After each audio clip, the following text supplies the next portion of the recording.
Hey there, ladies and gentlemen. It is good to see you guys again. It has been quite a while. It's good to be back. I apologize for not being around for so long. We've been getting ready to move over here at the Shark Tank, not to a new channel or anything, but to a new house. I am Kaithral, also known as Haybuck. I am going to be one of your two co-hosts for the night, and we should have Chris joining the call with us in a moment. Chris, can you hear us? Hi, everybody. Holy crud, you're loud. Let me drop your volume a little bit. Sorry. No, I still had you at 140% from last time. Oh my goodness. Yeah, I got a new microphone, so tone me down. Yeah, I'm dropping you to about 60. Cool. All right, so yeah, thanks for hopping on with us, Chris, and joining us for tonight. I'm really excited. This should be fun. I love the FBL, and it'd be good to just talk some Pokemon for a little bit. Gonna be a good time. Yeah, definitely. And I have to say, that's my biggest complaint about my normal stream nights is it feels like we don't have enough time to really get into a lot of what's been going on. So I'm really excited for this. So, for those of you in the chat who may not be aware, what we're doing tonight, normally when I do my weekly streams, we do a match review from the FPL before we get into the battles. So we haven't really been able to do that since I've been getting ready to move into my first house, and there's just been a lot of things going on, but I still want to give the FPL its due, so we're trying something new tonight. I'm calling this FPL Tonight. I almost called it Poke Center after Sports Center, but I was pretty sure Chris would kill me. I like it, actually. Okay, well, we'll workshop the name if this goes well. But yeah, so this is FPL Tonight, and we're going to do a season-long retrospective. We're going to kind of go over the highlights of what happened to get the 12 coaches you see on the screen in front of you from where they are to the playoffs. We're streaming in a brand new directory today. This is our first time in the podcasts and, what is the actual directory for this again? Talk shows and podcast directory. So we'll see how this goes. If you guys like it, we can start making this a regular feature. If you guys don't like it, we can go back to the old format. So just let us know. We're looking forward to the feedback. So, with that said, let me pull up my first new shiny layout here. Our first coach, and we're going to go in reverse seed order, that managed to make it to the playoffs this season was Kyler with the Geneva Glaceons.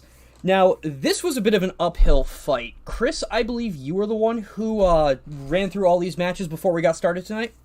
Yeah, so Kyler did have a little bit of an uphill fight, and Kyler drafted a team that it wasn't quite stall. It definitely rotated around stall sort of tactics, though, or on the latter you'd call it pseudo stall.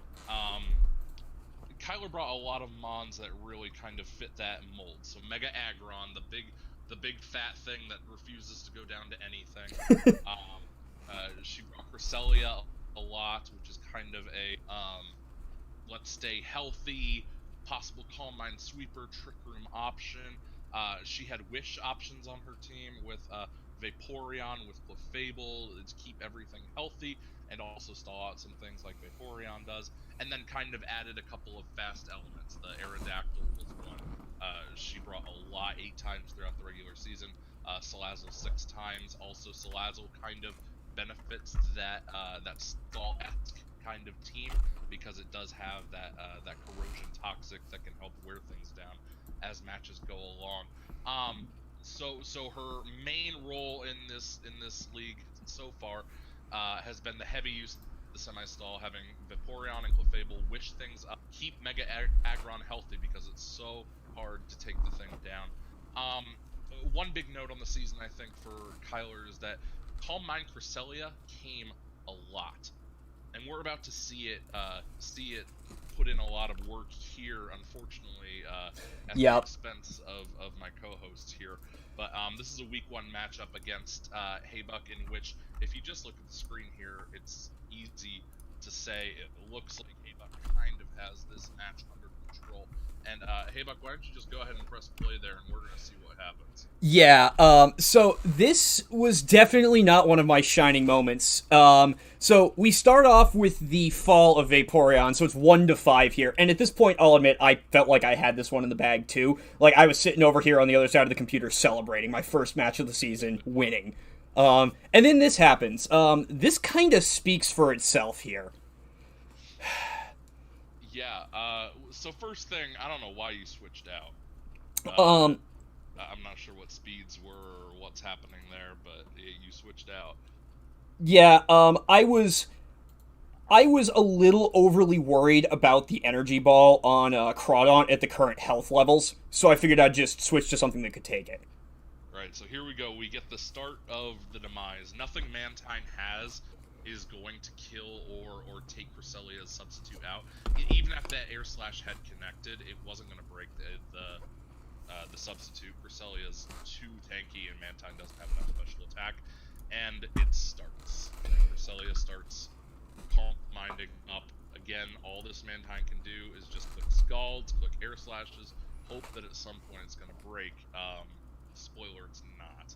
Yeah, this just got worse and worse, and this was a failure of prep on my part. I did not bring anywhere near enough physical options on this team.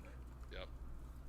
Well, and some speed things as well. I mean, I don't know what Cresselia's speed is like in comparison to Crawdon's, and plus I'm not. I don't have the calcs in front of me to say what a regular non-boosted energy ball does to Crawdon's. I know Crawdon is pretty not that tanky, but wow, yeah, some big things happening here as it gets huge. Yeah, Not gonna do anything. Crawdon's not gonna do anything at this point. yeah, yeah. That was me attempting to bait in. Yeah, that was me attempting to bait in the psychic so I could get the free switch into Crawdon, which worked. Right. The problem is, I was really hoping at that point I did outspeed because it was the only chance I had. Yeah, and I do think that Cresselia with no investment is faster than Crawdon with no investment. So Mm-hmm. if you didn't put anything on it, at this point it's just salt in the wound here. Yeah, exactly. So and yeah, so we're not gonna let you live through this whole thing again. But and you know, talking about this Calm Mind Cresselia, it was the plus and the minus for Kyler. A lot of stuff throughout the season. She brought Calm Mind Cresselia to try and do what she did here, and a lot of times it didn't work. And I think because she went 5 and 5 and that one differential or that -1 differential, she could have had a couple more at least differential mons left if she didn't have to waste so many turns doing Calm Minds all the time. Mm-hmm. It seemed to be a win con that she tried to go for prematurely in a lot of her matches. And then I do want to just point out one more little thing here. If you have that second clip pulled up, Yep. week 4 against Hunt here. Yep. Now we have a situation where it looks like Kyler should be in the lead here, and just some spoilers here that Kyler does win this game, but kind of forget some things here. Previously in the game, Zoroark and the Mega Gardevoir had been in and out and taking damage, and now we see Kyler just kind of lose some train of thought here. At the end of the regular season for the FPL was so close. Differential played a massive part. So every time that we see a Mon go down in differential, it makes me wonder a little bit here. Yeah. Hunt brings in the Mega Gardevoir here, and we see the Mega Gardevoir before it takes rocks has full health. It takes 12% from the rocks. We've seen throughout the match that Mega Gardevoir was not at full health. It had taken some damage, taken some rocks before. So Kyler kind of could play a little differently around it, knowing that this is indeed the Zoroark, not the Mega Gardevoir. She could go for something like a Stone Edge, even if she's not holding it, Rock Slide, Earthquake, because Zoroark is so flimsy, it's just going to go down immediately. And we're going to see here. Go ahead and click there. Yep. As we get started, makes the switch out to Aggron as a sack, which doesn't make sense. Yeah, when you consider that's actually the Zoroark, that made absolutely no sense. Yeah, it doesn't make sense here. Goes out to Clefable, and again, like, I don't know, Mega Gardevoir does not learn how to pulse. Right. So there we go, that's number 2. And now she finally understands what's happening. Goes ahead, goes out to Aerodactyl. Nothing that Aerodactyl's going to do, or that Zoroark is going to do, is going to kill Aerodactyl and just take the kill. So what should have been at least a 4-0, I think, or a 3-0 if she does the strategy of sacking Mega Aggron, bringing in something to kill the Gardevoir, etc. Yeah. It just mindless throwing away Mons there, and she only wins it 1-0. So Yeah. it's things like that I think Kyler's a good player and had that stally team, but you need to keep in mind the things going on around you. It's imperative with Saul, and getting turns right every time. That maybe made her more of a lower seed rather than possibly reaching up into the higher ones.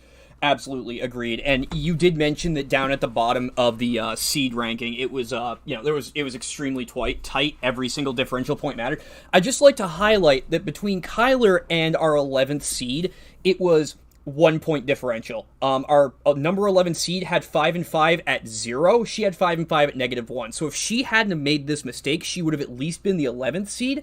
If she'd done a little bit better in 1 or 2 other matches as well, she could have gotten as high as the 10th seed. 9th seed was our first 6-4. So there was a huge range, and it was only 8 Pokemon, which can easily be made up inside of 2 matches.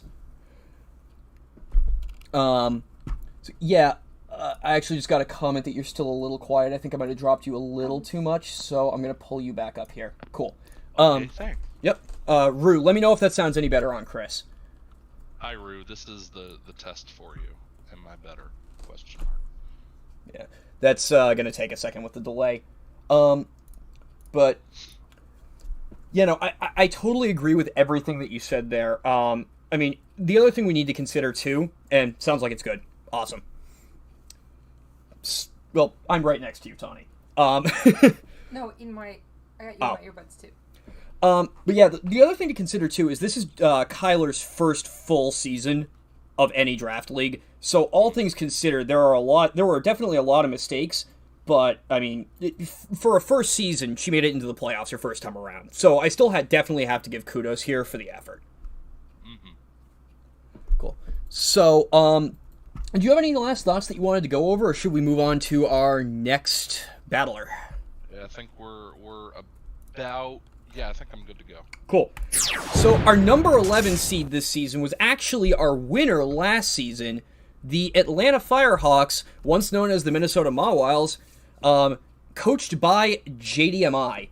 So this one interested me quite a bit. I expected him to come significantly higher in the rankings. He did finish this out at a 5-5 with a perfect 0 differential. I have to say, Thanos would be proud, evenness in all things. So, now, JDMI's picks were relatively predictable down the board. 10 out of 10 times we saw Buzzwole come, we saw Rotom Wash come, we saw Mega Aerodactyl come, Sylveon came 8 out of 10. I'm not too surprised with that, considering that thing won him the season, last season. MVP. Yeah, MVP'd it. And then Diggersby, which I really wish had come more often, he might have seen a better season, only came 6 times. That Diggersby was absolutely clutch, which we're going to see here in a minute. I actually switched these two around, unfortunately. But this Diggersby, and again, this is a huge advantage at my expense. I told you didn't need to feel bad about the Kyler one. I already had one queued up.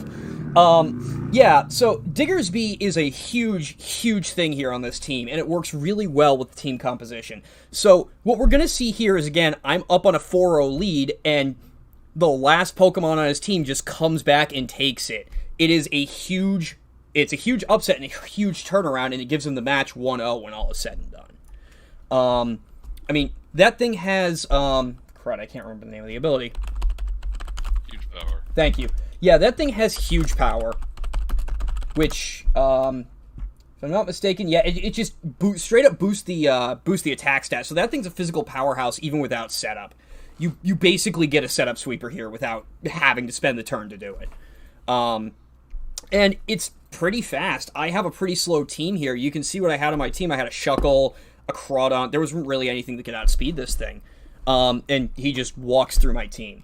So that Diggersby, in a lot of his matches that he did win, definitely was huge or played a part. At the very least, people had to prep around it, which took away options for other things. But we didn't see it as often as I'd wished we had. The other thing I really want to point out here, there was one of the Pokemon that really helped him out here that we didn't see anywhere near as much as should have, kind of like Diggersby, didn't even make the top 5, was Mew. Mew actually was one of the most versatile Pokemon on JDMI's team here. Week 2, a Colberberry Roost set won him that match. And I'm not sure if I have the correct turn week 3 here. Let me pull that up. I do not have the correct turn here. That's not even the correct match. Week 3. What? Okay, apparently my notes are incorrect. Yeah, and in week 3, he uses Bloom Doom off of Mew, Z Grass, to take out a Crocodile. Apparently it's not week 3, considering I pulled up the wrong, I think I pulled up the wrong link here. There were a lot of good options on that team, and he definitely did a good job here. If I'm not mistaken, the note I have here is just some pretty... Oh, I remember what this is. This is turn 7. So one thing that I did want to point out here, and this wound up mattering quite a bit for his differential, because again, like we showed with Kyler, there was a 1-point differential. The prediction here coming up turn 6 into turn 7 was huge and actually gave him the 11th seed over the 12th seed without any question. So he's been doing Thunderbolts on this Diancie for a while.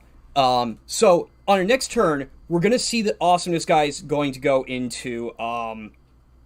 Awesomeness is going to go into Landorus Therian, expecting another Thunderbolt, since this thing's been doing it over and over again. This is really looking at move coverage across the board, and you can see right there, other than that Diancie and that Celesteela, Ice Beam does a lot more to the rest of the board here out of Porygon. So, by switching over to that, he manages to throw off momentum from our Season 1 champion, and this winds up being a 5-0 win for him because of that. So a lot of what I did see when I was reviewing these matches is a lot of really good predictions and a lot of really good reading the board and picking the best option for the most situations. And that was his strength in Season 2 as well. So. Right, yeah. He's a good player who's an intuitive player too. I mean, there's a reason that he won Season 2 is that he had good teams, but like, yeah, that's a huge play there, going for the Ice Beam over the Thunderbolt when it makes so much sense to just go for the Thunderbolt and get the knockout. But wow, huge plays, get him back into it. It's kind of a JDMI hallmark, if you will, just being a little step ahead of your opponent. Yeah, absolutely. And the reason I pointed this one out was it was the most obvious example of what was just a theme we saw over the entire season on JDMI's team. It was just the most blatant example of that kind of intelligent pre-play and being one step ahead. Now, as a fun note, because I have a couple of little fun notes here with each of the teams that I reviewed, Week 9, we finally saw the return of Mittens. JDMI hadn't been nicknaming that thing for at least the early couple of matches in the league. We finally saw the return of Mittens in Week 9, and once again, it got a 6-0 Calm Mind sweep, which is exactly what happened to win him Season 2. So, just a little fun fact there. We didn't actually see the return of Queen Mittens until that late in the season. I'm glad that she made a reappearance, though. What is Fun Pokemon League without Mitten? At this point, yeah, really. Although if I'm remembering correctly, earlier, because just so you guys know, we are actually done with the first round of playoffs. After JDMI lost his first round, I think he said something to the tune of, "Good, I'm rid of this dumpster fire of a team. Let's get into the war." So, even if Mittens was there, apparently he couldn't make it work together. Just wasn't good. Wasn't confident with the team. Sure. Right. So I think we're back over to you with Blog. Yeah. All right. So next up, our 10 seed is Blog, coach of the Winnipeg Volcaronas. Again, we're still at the bottom of our standings here. The Volcaronas went 5-5 again, like the previous two. This one with a +7 differential, so a little bit better. Interesting note here on Blog's season. He had a 5-1 start to the season, and it looked to be they were all convincing wins too. He looked to be like assured for the top spot in combination with myself and Mr. Carbonite, who we'll talk about later. And then goes on just this massive downhill struggle, losing his final 4 of the season. And I'm wondering if the reason that is because folks started to catch on to what he's doing. You see on your screen here that he does have the Tapu Koko here. Blag had the Koko Lucha thing. Very popular draft league format. If you draft Tapu Koko, odds are you're at least targeting Hawlucha somewhere with that Electric Seed synergy. So much so that they decided to bring Tapu Koko to 9 games, Hawlucha to 8, and only once each were they not paired with one another with the Electric Seed combination. So it wasn't a secret when you were preparing for him what he was going to be bringing. Also brought that Weavile 9 out of his 10 games, so he valued fast damage, and he brought a lot of Life Orb set as well, which allowed Weavile to switch its moves up when typically on the ladder you see Weavile run a Choice Band or even a Choice Scarf set. He didn't do that a lot of Life Orb kind of stuff. Some interesting notes here. Blastoise was his favorite defensive mon, not Mega Blastoise, standard Blastoise, which is really interesting to me because you don't really think of it as a defensive mon, not when other bigger Pokemon are around, but it worked for him. Biggest surprise with Blag's team is Mega Latios was on the team and only appeared in 4 games, which is absolutely mind-blowing to me. Because Mega Latios is such a good Pokemon, and he only brought it to 4 games. I'm confused, but hey, whatever. So yeah, he brought that Kokolucha almost every week. Didn't bring the Mega Latios at all. Only 4 times. It didn't even have any kills, so that's not good. And we're going to kind of run in here with a match against Awesomeness Guy. Let's see, I believe this was week 10, so he's still fighting for playoff potential. He's doing well at this point, trying to get a win before he goes into the playoffs here. And this is one of the few times all season, the only time actually, where he brought Tapu Koko without Hawlucha, electing for those other 5 mons as well. And you can see some questionable mons here, like the Rabombi against a team that has Lando and Celesteela, so kind of the Webs Quiver Dance thing, it didn't really make sense. The Cinchino, whatever you call that mon, against the Landorus that has the Intimidate against Celesteela, who doesn't really care about it, and then the Magmortar, I could kind of see it for the Celesteela. All 3 of those mons, I think, you can make a good case for switching out for the Hawlucha, and we're going to see it here. If you want to just press play on like normal speed, hey Buck, just let it happen. We kind of see there's nothing really something to pin down.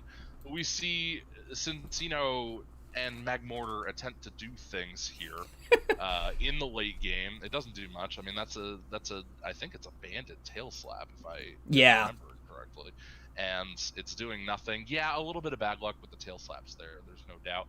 But if I am Blag in this situation, I hate that I'm sitting at late game. Most of my opponent's mons are at 50% or lower, and I don't have the Hawlucha to just come in and click high jump kick. In Landorus's case, he could click ice punch. It just, I feel like it's such a good mon in every single matchup, and he chose not to bring it here, and it ends up costing him. I mean, Magmortar here. Magmortar, we see here at the end, we'll see Koko versus Kyurem. Kyurem shows up to be Scarfed. It's the only way that it outspeeds there. Scarf Kyurem is definitely outsped by an unburdened Hawlucha. Like, it's not close.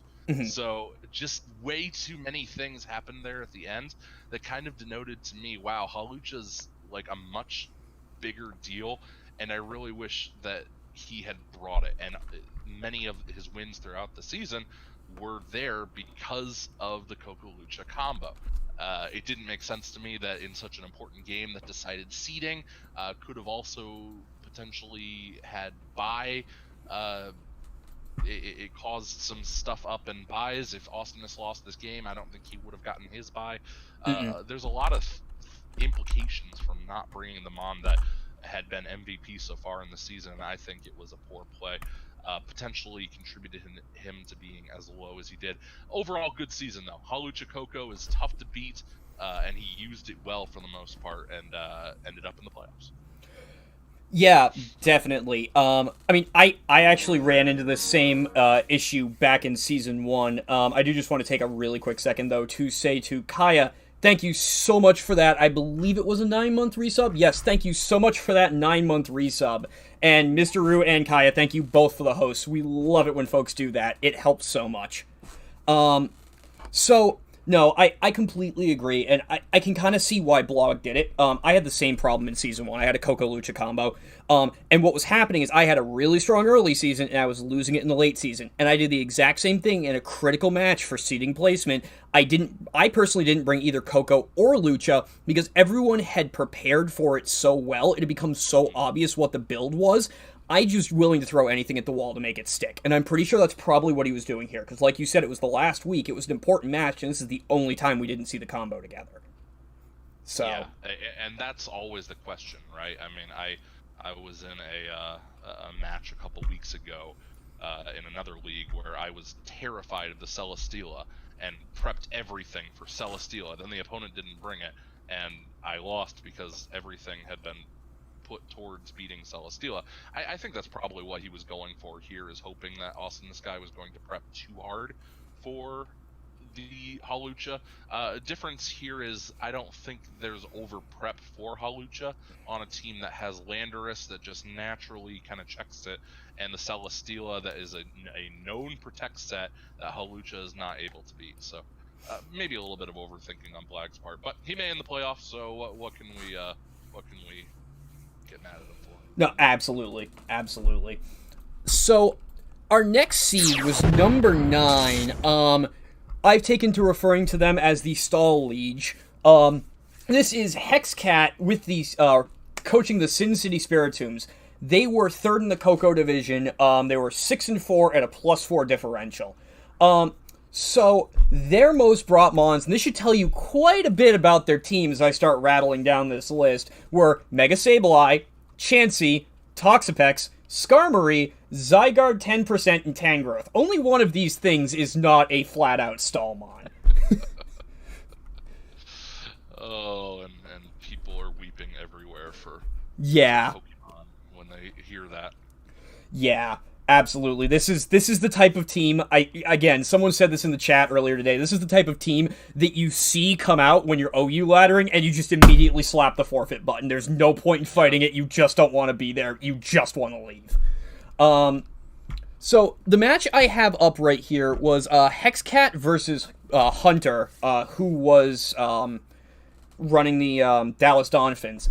Now, I hope that I got this turn right, because my brain was melting a little bit after watching, 10 stall matches or something like that. So, there was a huge switch here, and this kind of, again, I like to look at kind of the microcosm that shows off the big theme throughout the season here, and this goes into really good predictions on Hex's part. You almost have to be good at predicting if you're running a stall team like this. Because if you predict wrong and you get caught in the back foot, you switch into a haze, you baton pass into a haze, or you get the wish wrong and you switch into something that they take out, your entire team falls apart. Stall relies so heavily on synergy.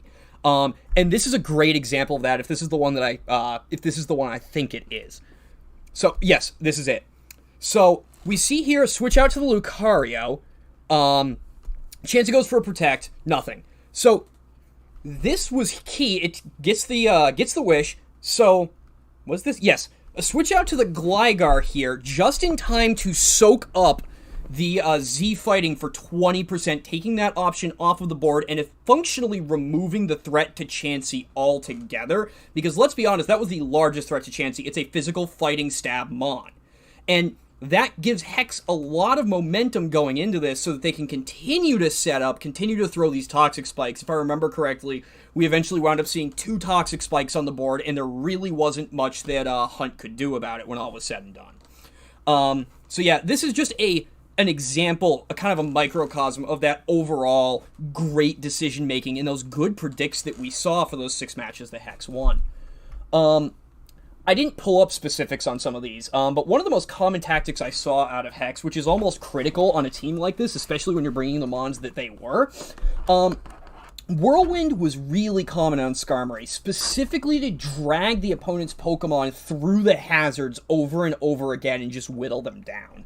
Now, that's not the greatest strategy when you have a Steel type coming in, but when you have 2 Toxic Spikes and 3 Spikes and a Stealth Rock on the board, you're going to rip through things like a Blacephalon or an Aerodactyl in 2 Whirlwinds. It turns Skarmory into an offensive-defensive mon. You don't have to invest EVs in offense in any way. So I did see some struggles here from Hex, though, and these are things that if they want to continue into the playoffs, these are things they're going to have to focus on. The biggest struggles I saw for Hex were definitely setup sweepers and wall breakers. The Pokemon that Hex have, if you can't get a Toxic off like we just saw here on the screen again, you can't get a burn off, it's really hard to break through a little thing called Substitute. So the opponent hits Substitute, you hit it and you do some damage, they set up Dragon Dance, Swords Dance, whatever it is, you're running a slow team. You're running a team that doesn't have very direct damage output. You can't break that sub, and they're setting up with offense, defense, whatever it is. Once they're set up, you have a problem. You can't stop them from breaking through you. Same thing with general wall breakers. Week 9 versus J-Paul, who we'll talk about a little bit later as well. He was an incredible coach this season. He just walked through Hex 6-0.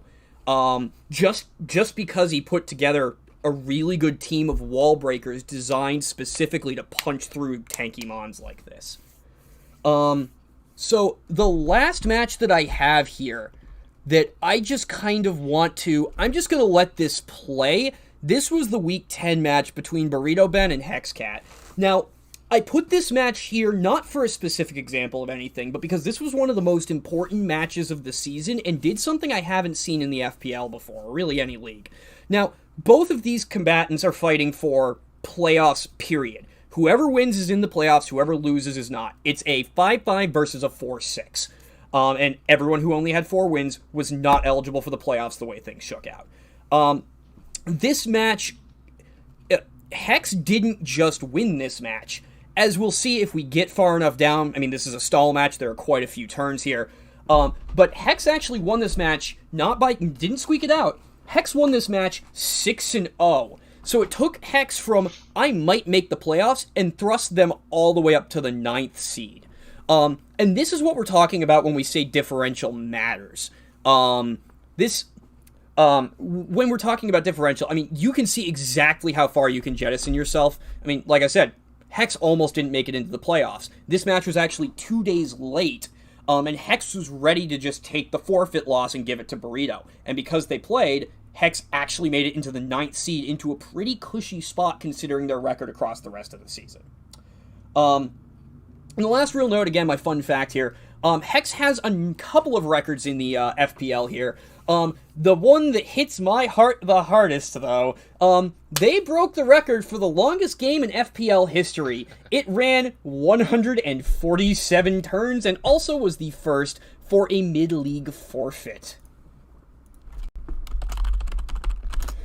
Wow, that's a long game. Yeah, no, it was crazy. It wound up being a 3-3 win for Hex because it was me. I just couldn't deal with it anymore. I'd been playing for over an hour and a half, and Lexi was in the bedroom really, really upset with me for taking that long. And I'm just take the match. Just take the match.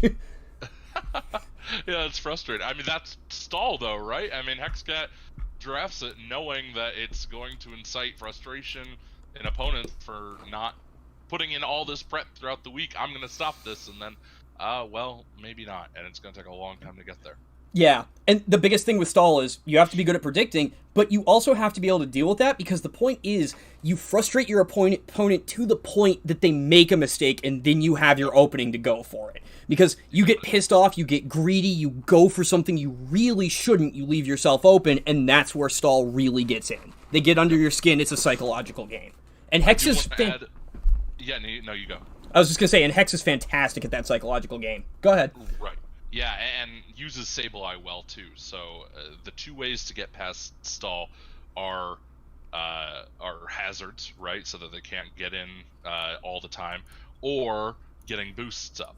Hexcat fixes those issues with the Sableye that always threatens to bounce those hazards back, in addition to the Skarmory doing the defog thing. And then another mon that I think doesn't get talked about enough for a Hexcat that is a Hexcat staple is the Pyukumuku, with the Unaware ability, meaning that Pyukumuku doesn't care if boosting happens on the other team. It just acts like it's not there. So while boosting is always the viable option against Stall, well, if Pyukumuku exists, you got to find a way around that as well. And Hexcat uses it extremely well this season in our final season of the VSL. It's a really good mon for making sure that one or two things don't just dragon dance up and win the game. Yeah, absolutely. So I'd like to take the opportunity here to turn it back over to you for our number 8 seed, who I believe was Roxas of the Lazy Lightning. Roxas, yeah. So Roxas was coach of the Lazy Lightning this year, 8 seed. So we have gone out of, we're at the top half of our wild cards here. Roxas finished 6-4 with a +7. Brought a very balanced team, and a lot of these mons are known for their balance. Not necessarily fast, not necessarily frail, not necessarily powerful, but does really well at a lot of things. And the top 2 mons that Roxas brought kind of indicated that, with Shaman and Megaladios both coming 9 times. Now, you can make the argument for or against Megaladios being a viable mon, or not viable, but a draftable mon in draft league format. I know several draft leagues that ban it, some allow it. It's really, really good. Stats in Pokemon are king, and Megaladios has a lot of stats, specifically in its defense and special defense, which really bode well, because Megaladios kind of gives you that offensive mon that gives you a little bit of breathing room if you get some predicts wrong, because it is so tanky, and outside of stab, physically, or a super effective moves, it really does well, and did well for Roxas throughout the season.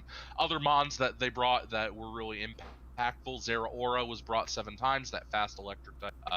It doesn't need a lot of explanation, just hits things hard, has one of the craziest move pools in all of Pokemon. Mamoswine, just attack things. Alolan Muck, interesting mon, was brought 7 times. A lot of that Gluttony set, a couple of Salt Vests as well, but mostly that Gluttony set to be able to eat and recycle Iapapa and Figgy Berries, etc. And then the Primarina, kind of a wall breaker support kind of mon. Roxas brought a couple weird sets, and I'm just going to bring up a really short clip because I remember this one. Let's see, is this the... Oh, here we go. Yeah, let's talk about this first. I like that you brought this one up first. So we talked about Megaladios. It's huge, and we're going to see just how huge this thing is. Go ahead and press play. Yep. And we're going to watch Sylveon versus a dragon type. Sylveon should win, right? You would think. It would make a lot of sense that Sylveon, also known as Mittens, would win. We'll get Latias to +1 here, and Sylveon's going to throw off the super effective Pixelate Hyper Voice. That does... No, this wasn't Pixelate because of his prep. Remember, he Worry Seeded that thing and made it lose the Pixelate. That's right! Oh, that's weird. That's right, I totally forgotten about that. So I wonder if yeah, so the Worry Seed was a weird, but it worked because it was such a problem for the team. Sylveon was. That takes away its fairy typing. I had totally forgotten about that. But then that also plays into my second note with Roxas, is they weren't afraid to bring really odd sets if it worked. and it worked here, because Sylveon should be a complete counter to the Mega Latias, but it wasn't. And because of that, Mega Latias is now able to get up to +2 and just sweep the game. We're not going to make you watch the whole thing here. But yeah, definitely a huge mon. But on the other end, I don't know if you, this is the one. Yeah. This is against me. I'm Dracothonic. They're the Hannibal Hoots. I remember I just went back to this matchup, kind of reminiscing about all my games this year. And while Roxas has incredible sets like Worry Seed on Sylveon that worked out for them, then they have some pretty weird stuff here. So I'll let you go ahead and press play, and we're going to see Alolan Muck come in here, I believe, against the Steelix. Or, no, Latias here. Let's see, this is the right turn? Is this the right turn? Did I get the wrong turn, or? That's possible. I might have sent you the wrong turn. That's okay. So here's my Jirachi against the Zeraora. We're gonna wish some stuff, and in comes Steelix. Knockoff isn't gonna do anything. I might have sent you the wrong turn. I might have also typed the wrong turn. Oh, that happens. Yeah, you gave me turn 8, so... Oh, dang it. Alright. It was a turn where it was a Alolan Muck. This is my Steelix. And Alolan Muck goes for the Rock Polish against a Steelix with ground-type coverage. Okay, I think we finally found it. I think it was turn 28. Was that it? I thought it was real early in the or, match. Or were we before that? Yeah, I think it was like turn 6 or something. Yeah, it was turn 6. That's okay. There you go, 6/8. There we go. Here we go. Okay, so out comes Rotom, in comes Steelix, and pause right there. So Whoops. Muck against 6 Mons, including Rotom being one of them. We know Rotom decides to go for the Rock Polish. I think Rock Polish Muck is cool. Don't get me wrong. I think that's awesome. The concept of a really fast poison dark type just wrecking everything. But I can't imagine where it's used, right? And this was a really close... I ended up winning it pretty handily here. But this was a close match all the way through. And I feel like wasting turns by going for things like Rock Polish on Muck when there's a Steelix that takes absolutely everything. Even an Adamant Muck's Fire Punch against Steelix isn't going to do anything. Even a modest Muck's Fire Blast doesn't even 2-hit KO standard no special defense Steelix. It's things like that I think puts you on the back foot, because you could have just clicked the Fire Punch here. You could have, or Fire Blast, whatever it had. I know it showed Ice Punch later, but it did a little bit of damage to Rotom if I had stayed in. Did damage to Steelix. Just little things like that are what win you Pokemon games. Chip, and you know, just to spoil the match a bit here, Steelix put in a ton of work because it couldn't be killed by anything. Click the Fire Punch here without having to go for the speed boost because it doesn't really do anything. It would possibly win him the game, and Steelix goes on to do some cool stuff. So that's kind of what I wanted to talk about Roxas here. Other than that, yeah, Mega Latias is big. It always will be big, and it got him into the playoffs. Also a big thing that I did want to mention, and as you kind of saw earlier in the match, Shaman is a problem. Because it's really tough to break Shaman with the Synthesis, with the Leech Seed, with the inability to be toxic because of that natural cure. All it has to do is just switch out. It is so tough to break. And they use it really well in combination as a defensive core, the Mega Latias. And also, Zeraora just fits this team really well. That fast Mon that can kind of get moves wherever to cover holes that it might have. Roxas ended up 6-4, which worked really well, got them into the playoffs, and they did well all season. Just wish that some of those really cool sets, like the Worry Seed that worked, also would have like extended throughout the cool sets like Rock Polish Muck actually doing it at the correct time. There's a difference between being ballsy and going for the wrong moves, in my opinion. So that's kind of what I was thinking about Roxas. All right, awesome. So let's move on to our number 7 seed. You've definitely seen him here before. He's been on with us. It is Mike of the Pittsburgh Penguins. So Mike ended the season at 6-4 plus 8. Again, kids, differential matters. Differential matters a lot. So his most brought mons were Mega Gyarados, Caesar, Tentacruel, Thunderous Incarnate at 6, and Lycanroc Dusk at 5. No one of his mons actually appeared in all 10 games, and you actually see a step ladder there. Mega Gyarados 9, Scizor 8, Tentacruel 7. That Tentacruel is a callback to Season 1, where that thing won the most underrated mon. I don't know what it is about him and Tentacruel, but he really knows how to use that thing. It's terrifying when he puts it on the field. I've never seen anyone else do what he does with it. So, looking at his season overall, there was some serious heavy use of setup sweepers on his side. He had Komao, which didn't come as much as I would have expected, and he had Mega Gyarados, both of which are notorious setup sweepers with that Dragon Dance, and both of them get Substitute, both of them get Dragon Dance. We see the quick Dragon Dances, we see Substitute Dragon Dances across the board this entire season. Now, the match that I have pulled up for you here kind of gets into a little bit of that. So, what we see here is he's going to go into the Mega Gyarados after this turn. I put it one turn early, it looks like. So, why do I have that on really slow? Whoops. Okay, so yeah. The Serperior goes down, and then we have Mega Gyarados come in. This was huge because it lets him get that setup so he doesn't Mega Evolve immediately. He goes for the Earthquake, goes for the kill, knowing he can outspeed that thing out of the gate, and gets the +1 without having to get the Dragon Dance, then puts himself at +2 attack with the speed boost to actually push him through here. Now, if I'm not mistaken, and I actually think I have to pull this up to make sure that I am not mistaken, submit, come on.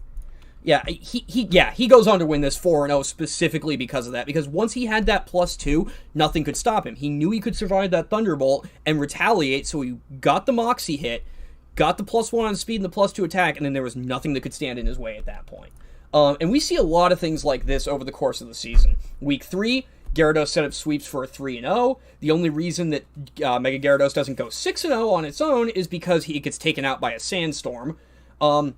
And then he manages to capitalize on a flinch to get a free Dragon Dance in Week 6 and does the exact same thing once again. So he's capitalizing on those little opportunities to get that setup and get what he needs going. So the other match that I have here was from... Is this the right... No, that's... Oh, it keeps going back to the end of my tab list. So yeah, the other one I have here is from Week 7. And I wanted to use this as an example to kind of show off some of the critical predictions that he was making over the course of the season. He's a really seasoned battler. He just won the first season of the BFL, which is Chris's league. He's always placed in the playoffs all 3 seasons for the FPL. He did really well in the VSL as well, so just the two of us, have seen him do a lot. He's a really seasoned battler, and this really shines here. This is a turn 1 prediction, and it's something I wouldn't have caught.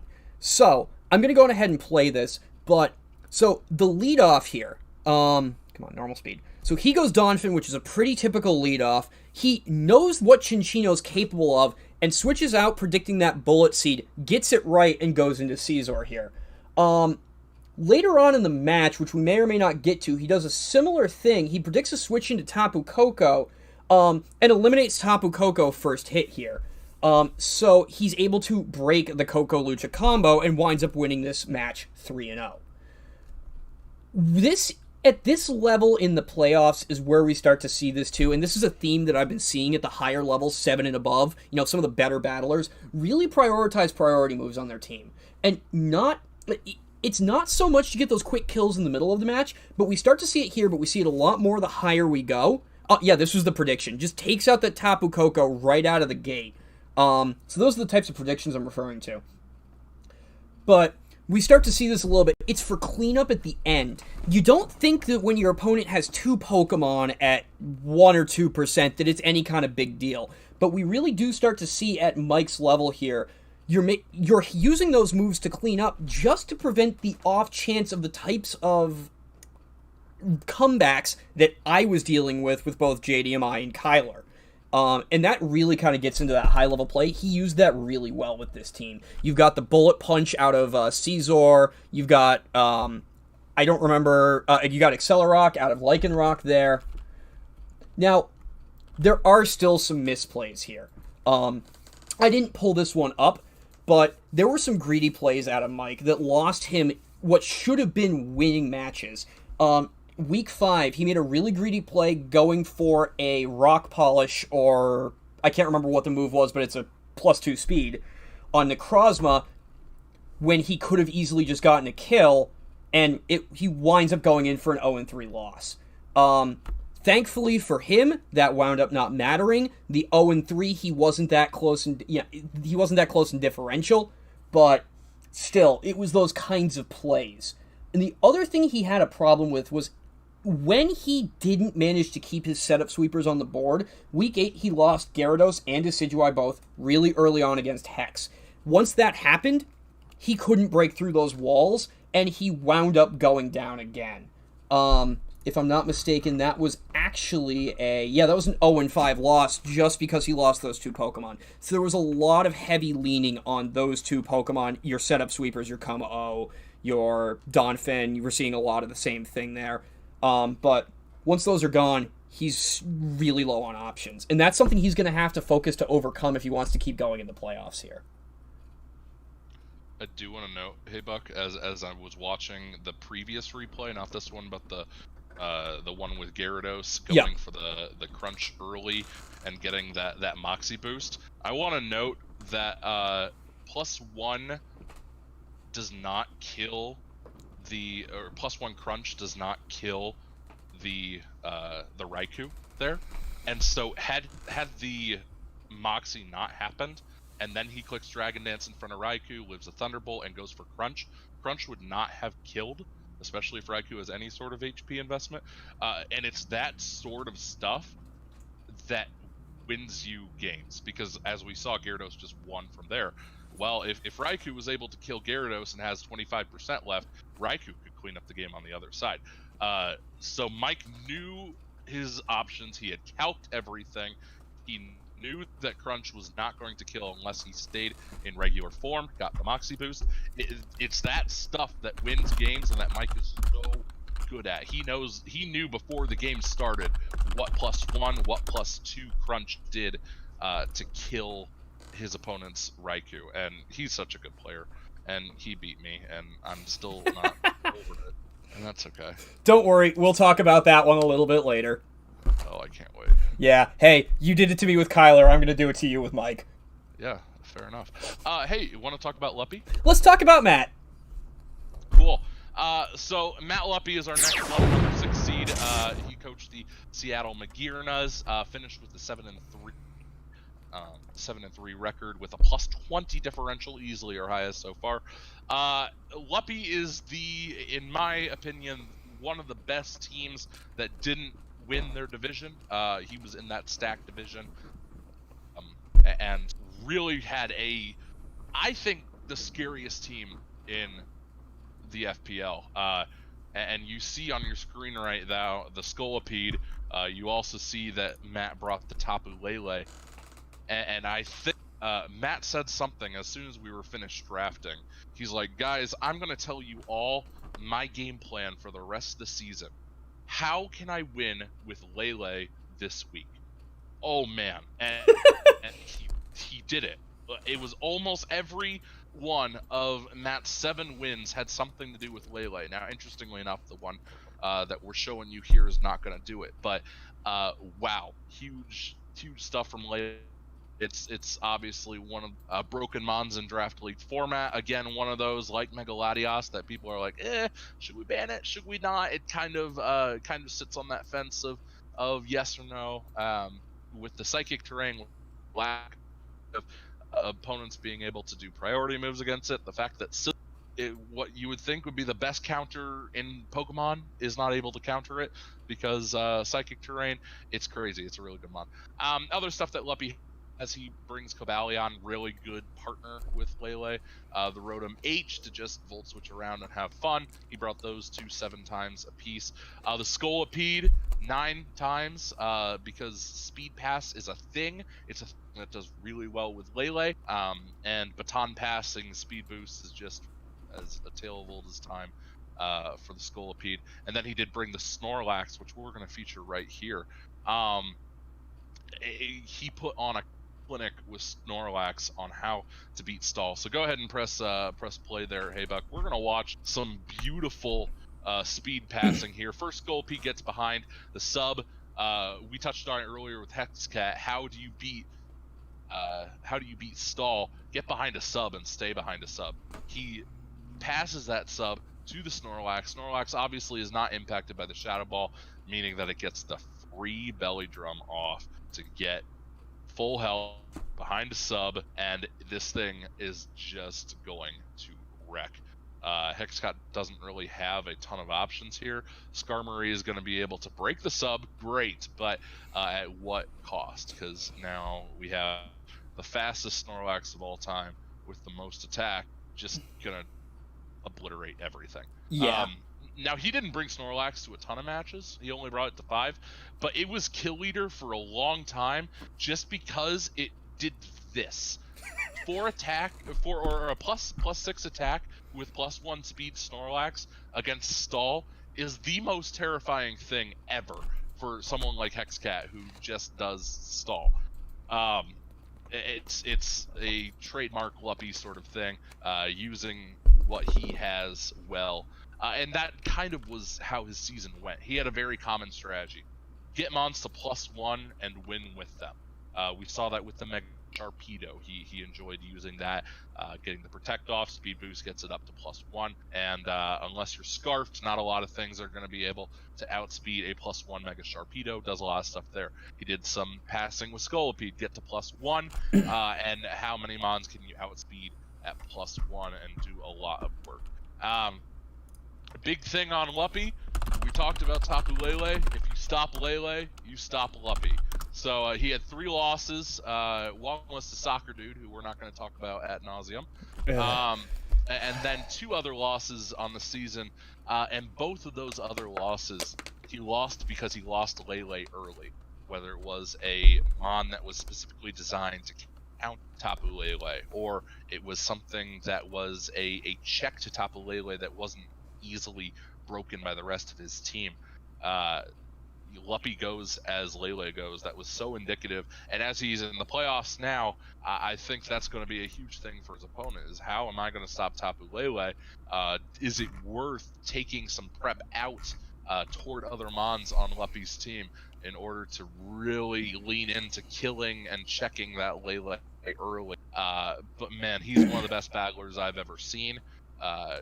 Has a stat sheet in a records book that backs that up, heading into the playoffs with what I think is the most broken Pokemon in Draft League format, and there's not much more to say about Luppy. Do you have anything else to add there? The only thing I want to say is there's only been one game this entire season, just to your point, where he lost Tapu Lele and won the game. Tapu Lele went down 4 times. He has lost 3 games. So you are 100% right. If Lele goes, Matt goes. The other thing I want to say is not quite the most broken Pokemon in the Draft League format. His little logo there is my fault. We allowed Magearna Season 1. Not sure if you're aware of that. He got it. And he went in a 7-week season.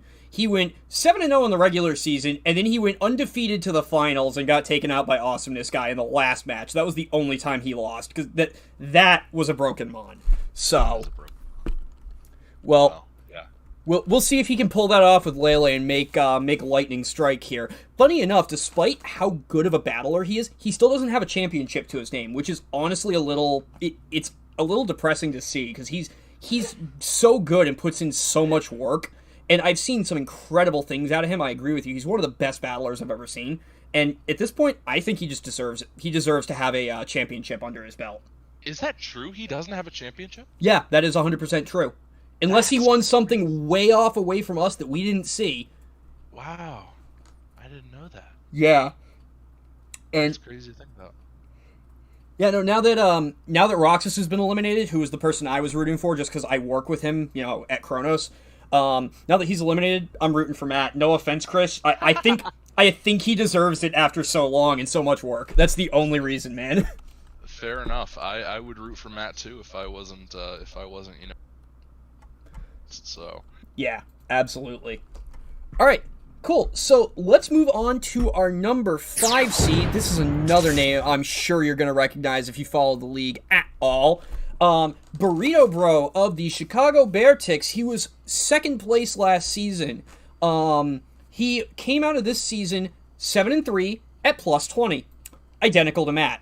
However, he had the slightly greater strength of schedule, so he wound up taking the higher seed. He overall, and what that means for those of you who aren't too sports inclined, he had to face more opponents that did better over the course of the league. So in the tie, he technically did a little better because he had to fight slightly better opponents. It's nothing substantial. This is the first time we've actually ever had to break a tie this way. So yeah, he came out 7-3, +20, tied for second in the Lele division with Matt. So the first thing I want to highlight here is... Okay, I've got week 3 pulled up. So Burrito frequently won and lost his matches in the prep stages. What we have right here is his week 3 match versus a certain nameless ball-shaped individual. So what I did not expect here, and what nobody really expected here, so what we're going to see here is he has a max special defense Rhyperior with a Rindo Berry, which, for those of you at home, is this the right? You might be... I think I might be on the wrong turn again. A couple turns ahead. Yeah, no, I'm definitely a couple turns ahead. That Rhyperior isn't still alive. Let me go back. Yep, okay, I think this is it. No, it was definitely early on. I don't know what happened there. So, yeah, he has a max special defense Rhyperior here. This isn't the turn. I think it's the next turn here. Yeah, he survives the Grass Knot because of the Rindo Berry here, and he's able to retaliate and take this thing out with a Rock Blast. Now, that's a build I've never seen out of a Rhyperior, and Rindo Berry, I had to look up... I mean, contextually, I know what that does, but I would have had to look up what that does. That's not an item you see very often. So this kind of calls back a little bit to what we saw with Roxas. You've got some of these weird sets, but they're weird, but they work. So when you see a lot of that, it's really winning and losing the battles in prep. On the flip side of it, again, I didn't pull this matchup, but he didn't expect Hidden Power Fire out of Vileplume, which made him lose Kartana, and he wasn't able to recover momentum the very next week after what was an incredible win here and a great fight. The other thing I really want to point out here with him is Mimikyu. His Mimikyu is currently the leader for the MVP race this season. Out of everything, whether or not it's still in playoffs, still has a season in front of it. Week 1, he throws Woodhammer on the thing and breaks a Rain Team and just walks through it for a 5-0 win. Week 5, he preserves Disguise to the end of the match despite it being at like 20% health to live through a Trick Room, retaliate, and win the match.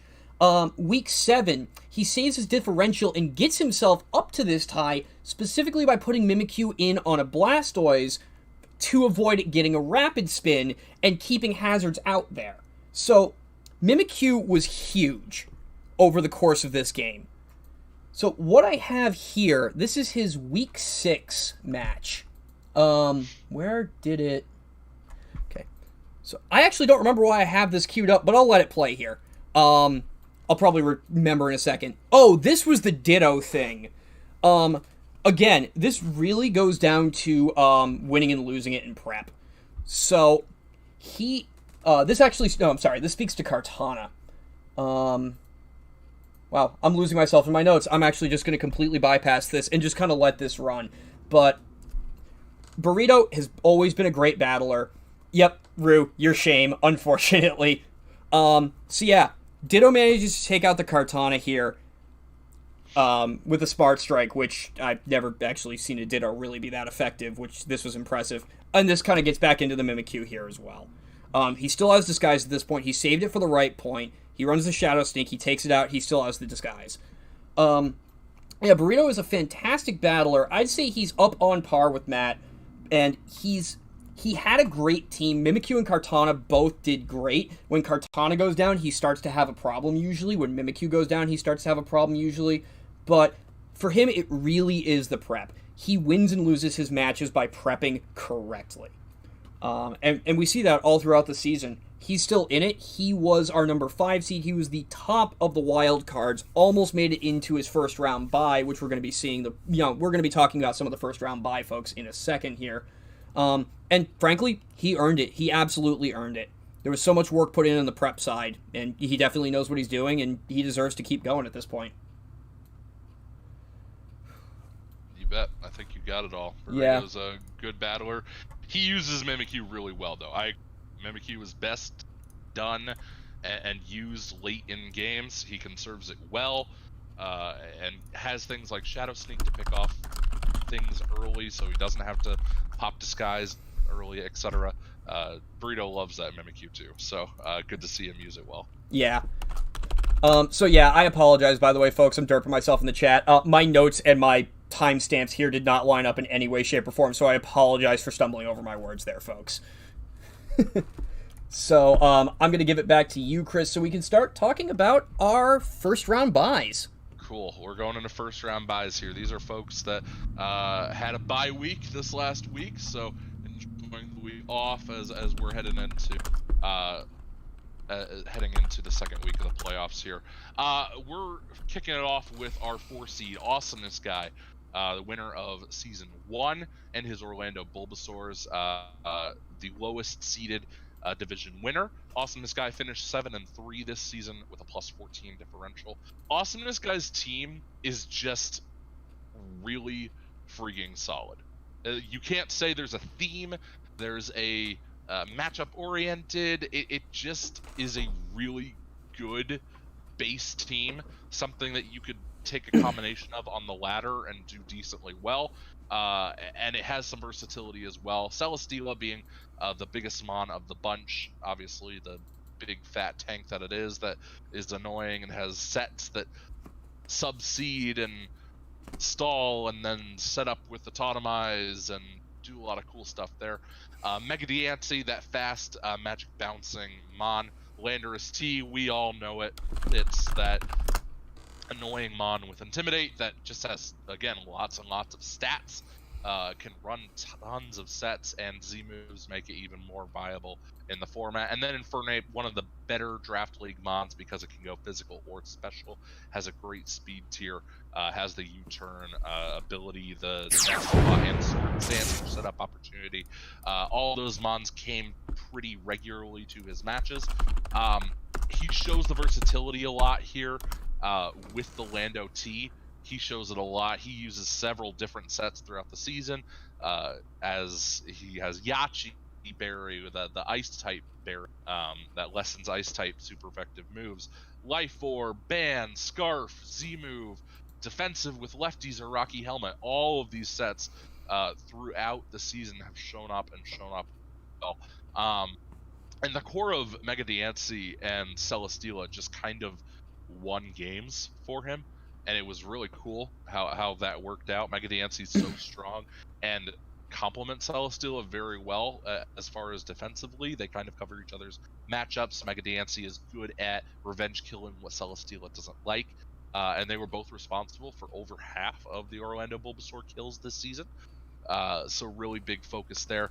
We're pulling up a game here against Mike, who we talked about previously. This is going to be a win for Awesomeness guy, in which he's staring down the barrel at what looks to be, at face value here, a loss. We have a +1 Haxorus with +2 speed, so even a Scarf Infernape is not going to outrun this, and Totemize from Celesteela is not going to outrun this. I'll go ahead and press play there, Hey Buck, as we're going to watch what happens here. It's not prep, but he makes the right decision here. He lets his Celesteela go down, and he's calking, right? He wants to make sure this is the right thing. and he brings in the Nidoqueen against this massive Haxorus, and is able to tank. If that Earthquake roll does 3% more, the game's done, and Mike wins 4-0. Instead, he's able to get the roll. He's able to even get a little bit of damage off on the Gyarados that's now at +1, and it does die to the waterfall. Again, though, we're looking down the barrel at what possibly could be something big for Mike, but the Rocky Helmet Miltank comes in. We know that Rocky Helmet's going to kill again after a curse, so it forces Mike to have to switch out there. But now we're in a point, Infernape is in and can just win the game now. Bulk up is absolutely massive. Not going to pretend like the Focus Blast didn't matter, because that Hitmonchan could have Mach Punch or something like that. But from here, Infernape's just going to claim the rest of the match. And so I brought this up as a potential thing to watch here, because I think that he used his outs really well. He knew there was a way, even if it was a small one, that the Haxorus that was at +2 speed was not going to be able to kill Nidoqueen. And then he made the awesome play of knowing his Miltank was going to be able to take 2 +2 waterfall / crunches from the Mega Gyarados, and the Rocky Helmet damage chips down enough after the Thunderbolt from Nidoqueen to be able to do what was needed to be done there. Now, I think if Mike watched this, he would possibly call that a throw. I don't think I'd call it a throw. I'd call it just some really good plays there at the end from Awesomeness Guy when he needed to make those plays. So, just really good season for him. It's something that we've been accustomed to from him. He's just a solid player overall. Nothing too flashy. He wins games. Nothing too big with his team, other than he brings good mons and uses them when he needs to. So that's all I got on Awesomeness Guy. Cool. So we're going to move over to our number 3 seed. He came in first in the Fini division, 7-3 at +20. Technically, again, a tie with both Matt and Burrito Bro. But this is the Quahog Quagsires, run by J. Paul. He was a late addition to the league here. He stepped in at week 4 was his first week in the league. And while he went 7-3, his team went 7-3 technically, he inherited 3 losses. So I'd like to point out that this person happens to be undefeated in the league going into the playoffs. If he'd had this team from the get-go, he likely could have had a 10-0 record, which would have just blown everything out of the water. So he's a really good battler. So what I pulled up here, this is his Week 8 match, turn 39. Do I have the correct turn here? Yes. So I'm just going to kind of let this play here. So we see here, Calcs definitely mattered here. He has the Hidden Power Ice on his Landorus, which takes out the other Landorus, and incredible use of Golisopod and Priority. And I just wanted to highlight this here, because this is just kind of an example. We were just talking about that Diancie Celesteela core. This is a great example of how you take that down, and it's a great example of using less common mons, and using Priority properly to win matches that you shouldn't have really won otherwise. Same as Awesomeness in the last match we saw, he won the roll, he made the right call leaving that out, and he managed to survive and get a hit back in return. Now, this is the only match that he ever really had a threat of losing over the course of the game, or the course of the season. He went 5-0, 6-0, 4-0 for most of his matches. This is the only match he even came close, and it really did come down to that roll. And that's the other reason I wanted to pull this match up. It just kind of highlights how good he is, that this is the worst he ever did over the course of the season. So there was also some really good tech coming out of his team. One thing that we saw is he has that, he has the Mega, wait, where am I? He has the, God, my notes are horrible. So I apologize, folks, again, please dirt me in the chat. This was at the point where I'd gone through about 50 matches and my brain was starting to melt. So I'm just going to skip over that note. So we also saw a lot of extremely good predictions out of him over the course of the season. One thing that I saw that I didn't really expect, that honestly, to me, almost feels like a bad idea, but he managed to make it work. He switches more than I've seen a lot of coaches switch, and he used that to great effect. At one point in one of the matches he was in, I believe, week 6, he had a bunch of Pokemon that had Toxic and Burn and other damage-dealing status effects. He spent 4 or 5 turns just switching them out back and forth, which normally that's a horrible idea. You switch in, you take some damage, you take a little more damage from the status effect, and you go back. But by doing that, he was able to keep his opponent's Pokemon that was Toxic out long enough to get it in kill range and was able to use Golisopod here to hit it with a priority move and take it down. That is some extreme tech and some extremely good use of switching and the resources at your disposal. These are the kinds of things you see at this top tier play. So he's also really good at taking things slow and focusing on momentum and stalling the opponent's momentum. It's a lot of using your opponent against you.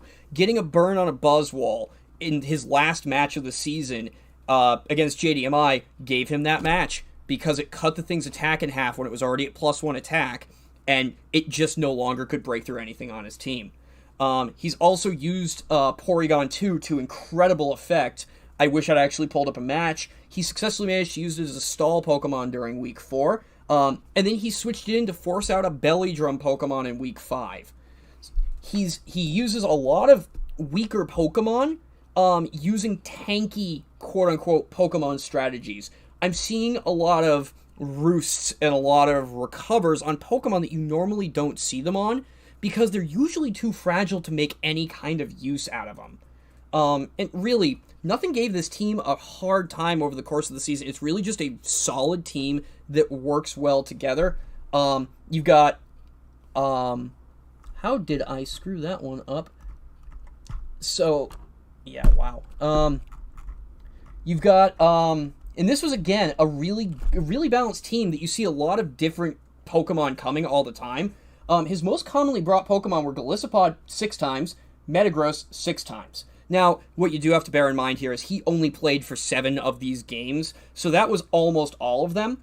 But then you see Landorus Incarnate at 5, you see Tyranitar coming in at 5, and you see Latias coming in at 4 to round it out. So he really, and Abomasnow Mega as well coming in at 4 to round that out. So he keeps using different Pokemon to great effect.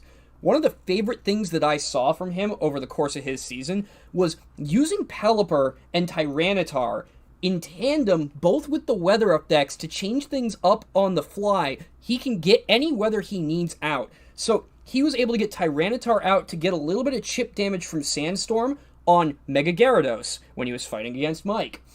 And then when he switched it out, he switched out to Pelipper just in time to save, I believe it was his Metagross, just to get rid of that, and Pelipper was able to take that thing down and won him the match again. So you see a lot of that kind of tech with him. A lot of Pokemon you wouldn't expect to see working well together, working very well together. So definitely a threat as we go into the playoffs. Like I said, he's undefeated. He'll be having his first match shortly. We'll see if he can keep that up over the course of the playoffs. It's crazy that he's as good as he is with 3 weather setting mons. Yeah. And all of them give different weathers. It's crazy. And he had taken over for a rain team that was heavily built around rain. One of the most rain-leaning teams I've seen in Draft League format. And he's like, I don't really want to do this. Let's get everything else but keep a rain element or 2. So it's just this enigmatic team that doesn't make sense with Pelipper, with Abomasnow, with Tyranitar, that kind of has 3 different themes. Not sure where it's going, but we're gonna see with the Alolan Raichu, with no Tapu Koko, and just so many weird things. But he's using it extremely well, and he's brought all of his mons that he's picked up throughout the course, because his team has changed more than any team in the league. I'm gonna go ahead and put that out there. Yeah. It's just crazy to think that he's doing so well with what I would determine to be so little. Really doing well. It's going to be an interesting playoffs for him, though, because now he's going to be going against top competition with a team that might not be able to compare, but he's one of the best battlers I've ever seen. So Yeah, absolutely. I mean, like you said, on paper, this team looks like something that someone would draft their first time ever out in a draft league when they don't know what they're trying to draft, when they don't know how things work together. And lo and behold, like we said, he's undefeated and he's doing incredible things with this team that in no way, shape, or form should work together. I mean, you do have a little synergy between the Tyranitar and the Landorus Incarnate. You do have a little synergy between the Pelipper and the Seismitoad, but in no way, shape, or form is that enough to win games. And yet, it's winning games. So I'm really excited to see what he does as he goes through the rest of this season.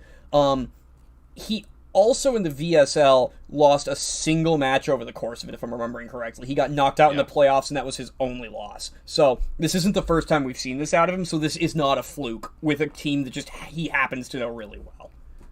So Absolutely. I am definitely looking forward to seeing him in the playoffs. Cool. All right, we're at top 2 here. Moving forward here with our number 2 seed. I know he's watching. It's Mr. Carbonite. We're here with Mr. Carbonite.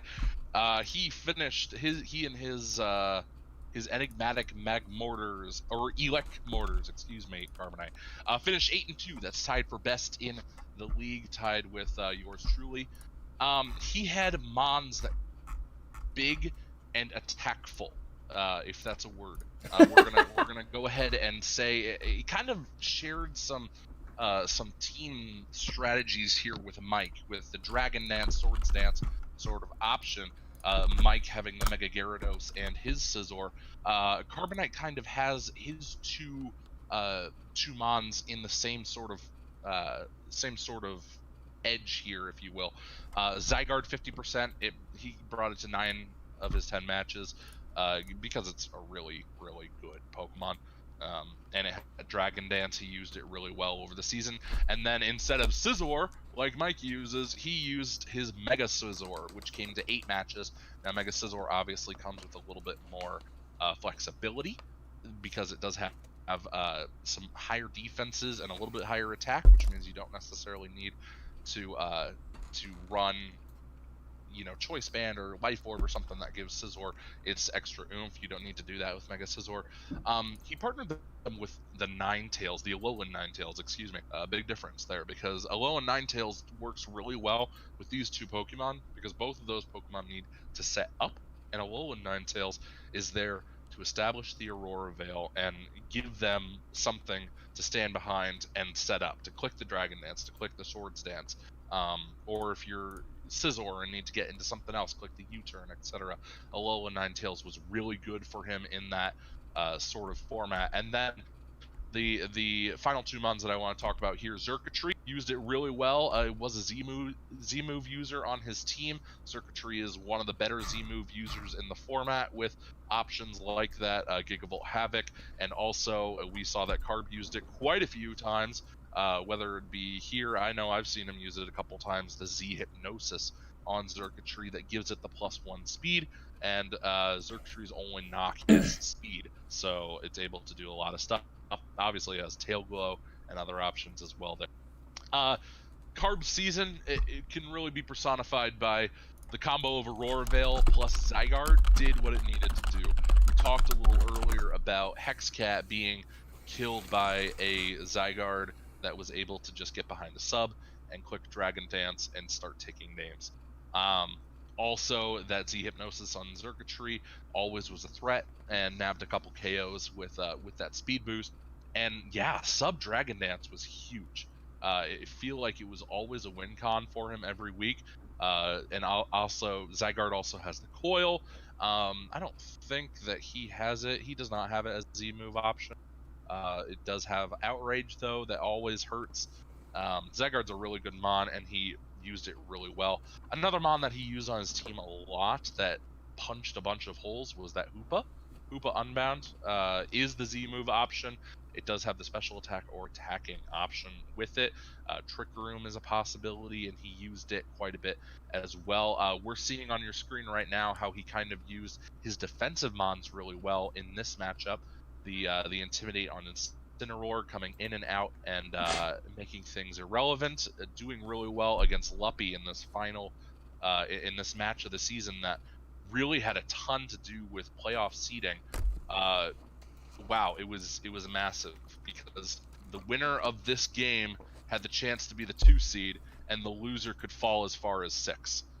Two of the best guys that we have here in the team going at, or in the league going at it right now. He's using his Alamola to pivot around, get the regenerator off, be able to scout out some stuff, put wishes up for other things, and he uses it really well here. Golbat also kind of that defogger, roosting, be annoying sort of mon. I don't know what set this Ninetales was that he brought to this matchup, but obviously it's able to be annoying as well. And we saw it do really well with this incredible matchup here of 2 Titans going against each other. Obviously the frozen Snorlax here wasn't good either.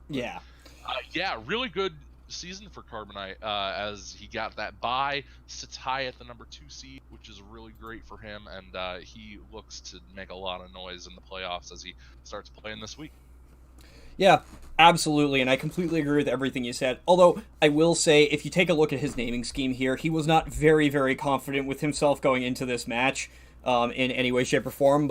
And you said, you could fall as far as 6th, you could get the 2nd seed. That's exactly what we saw here. Carbonite won this, and he won it 3-0, and he got the 2nd seed, and it pushed Matt all the way down to the 6th seed, exactly like you said here. And this is that Hoopa punching through things here. I just pulled this match up. I know you didn't give me a specific match to throw up, but I thought this was a great example of kind of what he was capable of, and a really good match down the board. So yeah, this is his first season with us in the FPL, and just like J-Pole, I'm really excited to see what he does in the finals, or in the playoffs.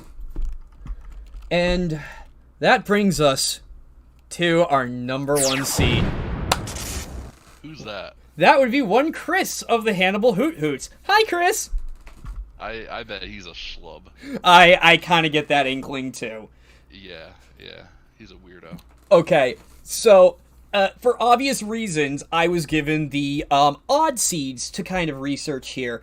Mostly because Chris was one of our odd seeds, specifically our number 1. And what I found were some of the most interesting things I've seen in Draft League format in quite a while. The first thing I want to point out here is his most brought Pokemon is over half of his team falls into the quote-unquote most brought category. Coming 7 times were Tornadus Therian, Hydreigon, and Araquanid. Coming 6 times were Mega Heracross, Rotom-Mow, Alolan Marowak, and Jirachi. So this is one of the most even spreads I've ever seen for bringing your Pokemon in a Draft League team, or in a Draft League setting. And there are also a lot of really surprising moves and tactics. We'll kind of get into that here with what I have on the screen. But week 1, I do want to highlight this.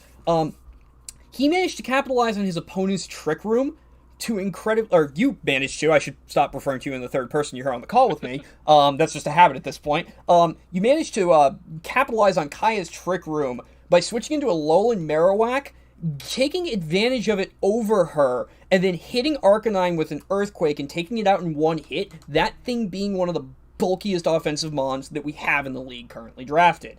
And then there was this match, which, is this the week 5? Because I have screwed up every other grab for the past, 3? So let me just triple check that before I embarrass myself again.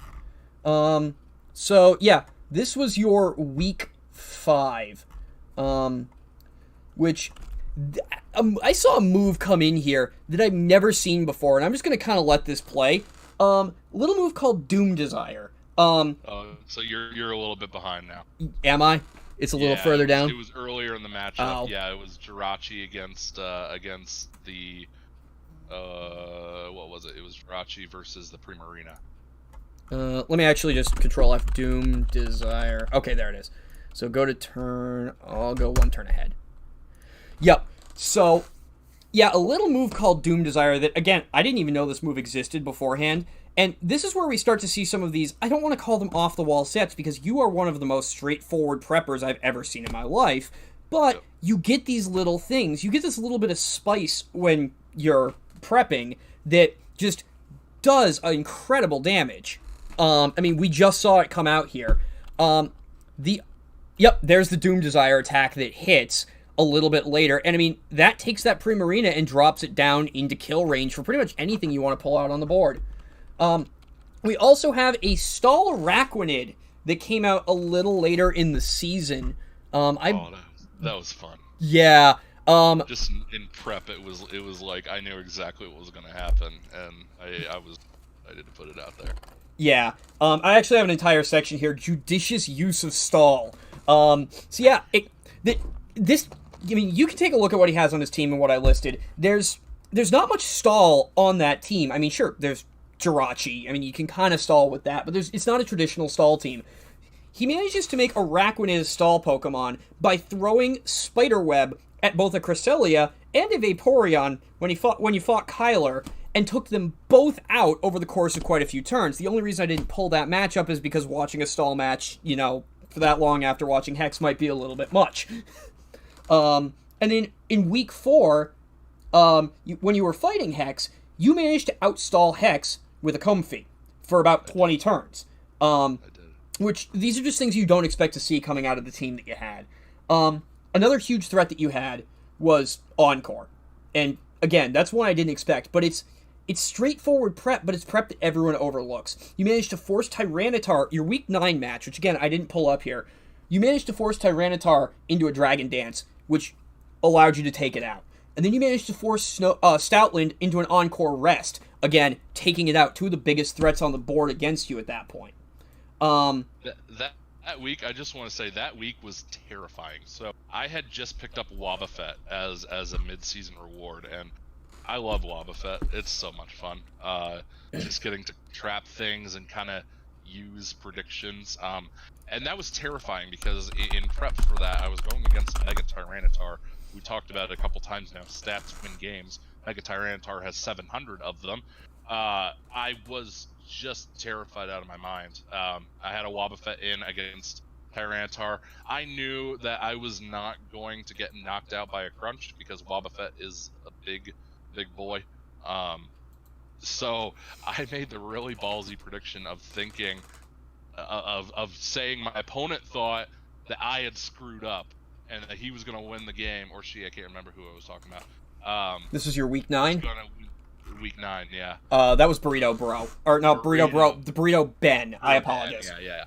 So I thought my opponent was going to think, yeah, I screwed up by putting in Wobbuffet against Tyranitar. If I had countered there, I would have lost the game. So, yeah, that was fun. It's a good mod for me.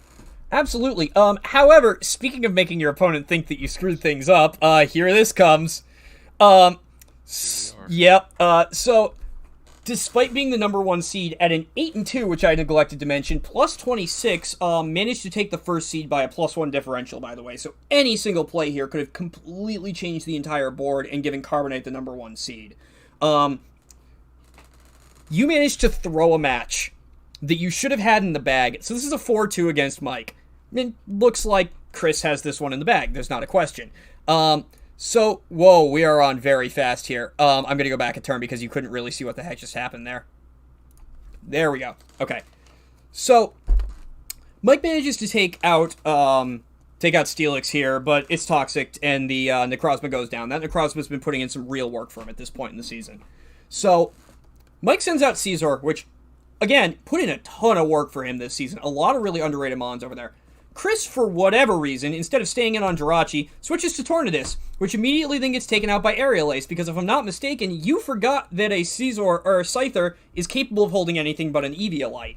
You got it. I was calcing, and I'm like, nah, even max attack Scyther can't kill my Tornadus.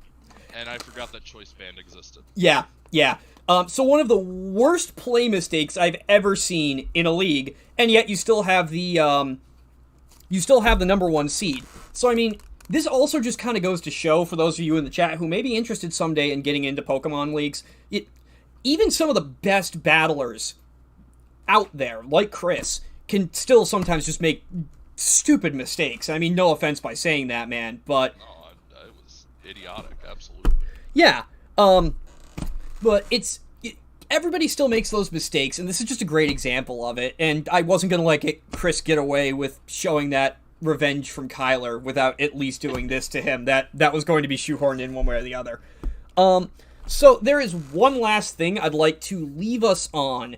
before we start to talk about a little bit of wrap-up and some thoughts on playoffs going into that, and then start to get ready for our Q&A section with whoever happens to still be around. I know we're running a little later than we anticipated.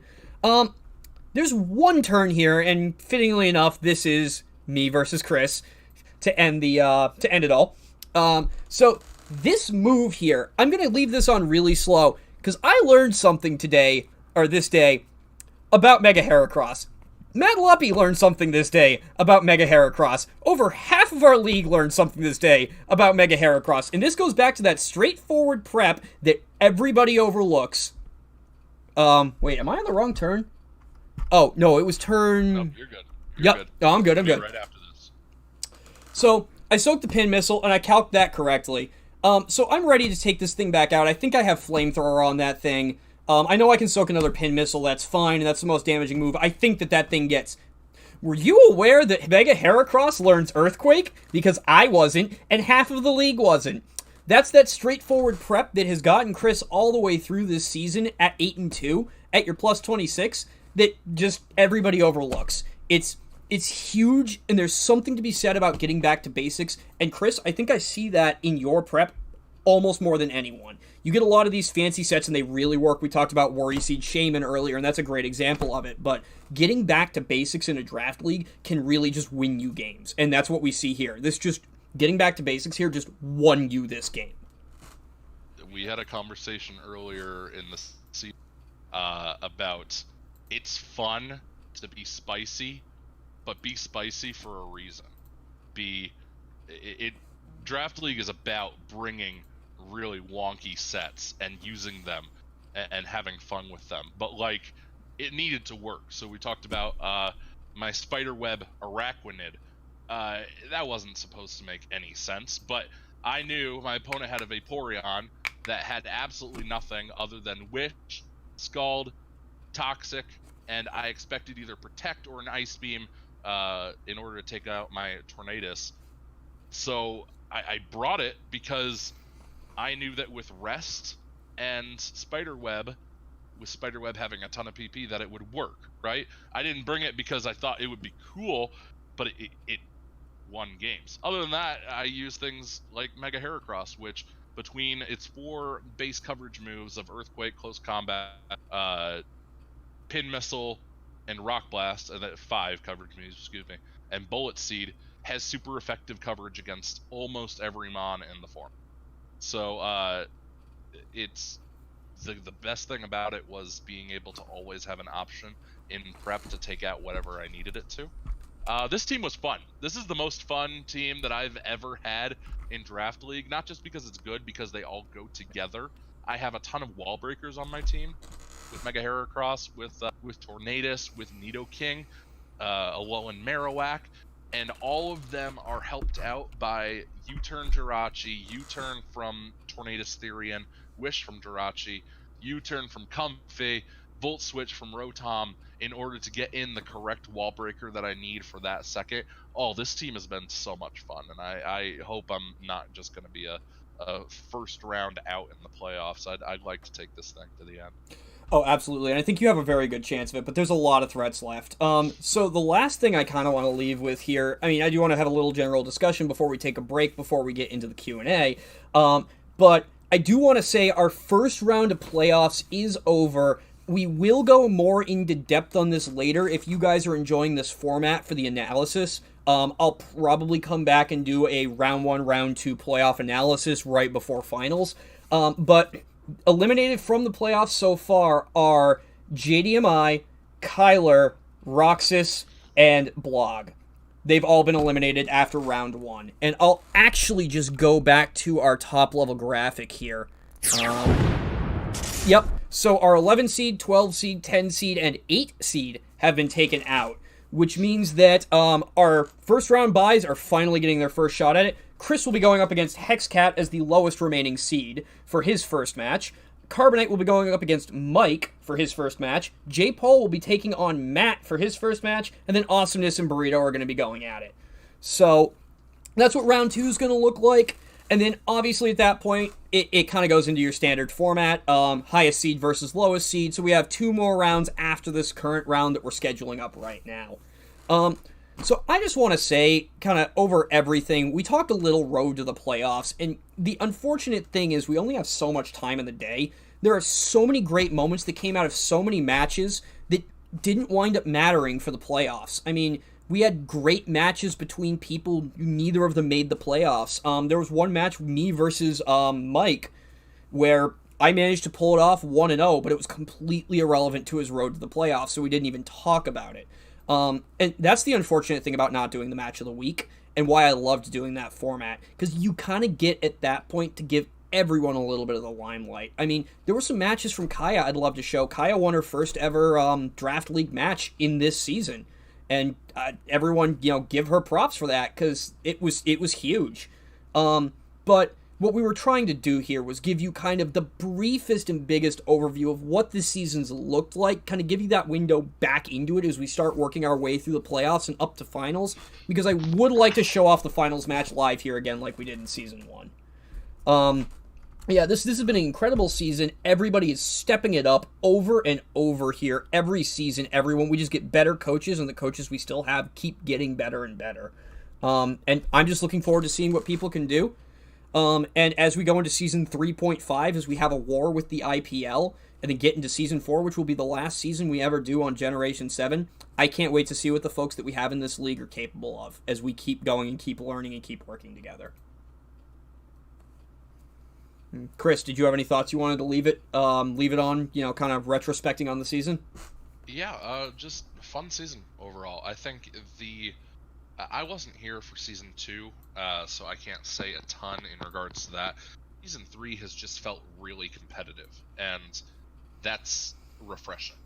I'm the kind of person that enjoys competition, and enjoys playing with people that will push me to be my best, and people like Mike that will make me pay for forgetting that Scyther can hold choice band.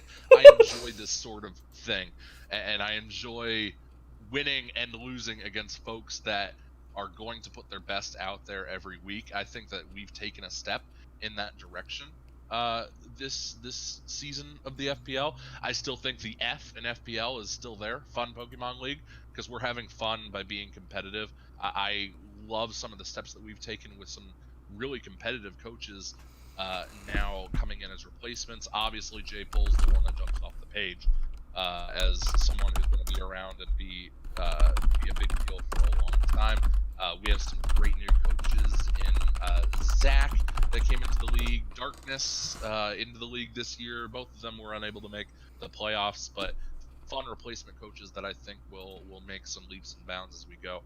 Great season, really fun. Hoping that it'll be great competitive playoffs, relatively low hacks, etc. Yeah, definitely. And I mean, if I were to look at this board and looking at who's still in it, I couldn't tell you who I'd be betting on to win. I mean, sure, like I said, I'm rooting for Matt at this point, but I mean, I could easily see Hex pulling this off. I mean, they managed to 6-0 Roxas in the first round of the playoffs, and Roxas was the higher seed. So I mean, there's some incredible coaches in here, and anything could happen at this point. So I couldn't even give you a prediction. How far can Stall go? That's going to be my thing. Great ladder technique, but is it going to be able to pull it off against some of the best coaches out there? I'm not going to put my eggs in that basket. But Hexcat can make it work, if anyone. Yeah, definitely. All right, awesome. So, hey, Chris, thank you again for taking the time to be on here. I know you're going to be sticking around for a little bit, but I just wanted to take the opportunity. So I do want to answer Riley in the chat here. Scyther can hold an Eviolite. And it does get the effect because it can still evolve into Scyther, or Scyther can hold it, because it can still evolve into Caesar. Dear Lord, I need a coffee. But we were referring to the match where Chris made a mistake and forgot it could hold anything else. So that's just what that was. Right, because when you see Scyther on like PU ladder, Eviolite is its item. Typically, it can run other things, and Choice Band is among the things that it can run. But I don't know why I was yeah. Dumb.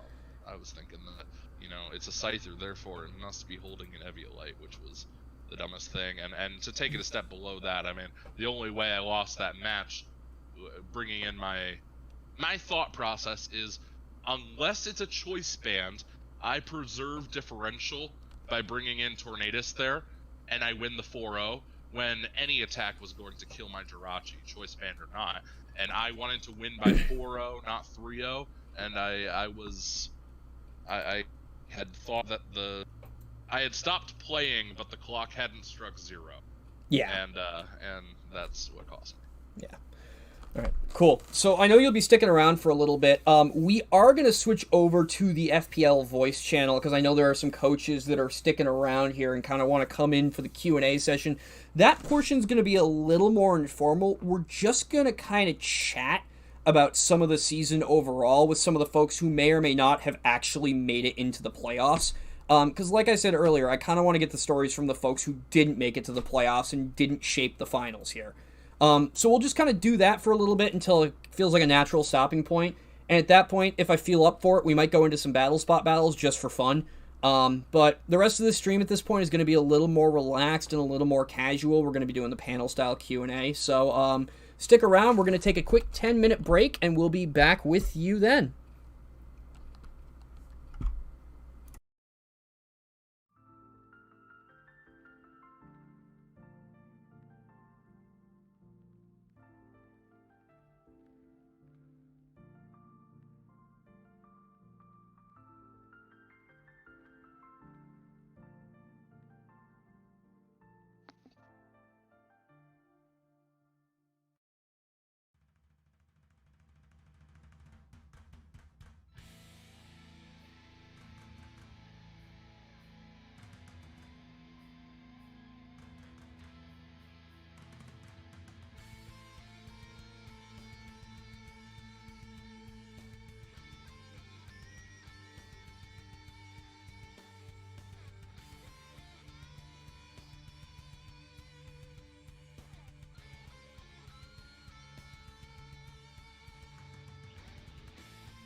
Oh, hi, hey, bud.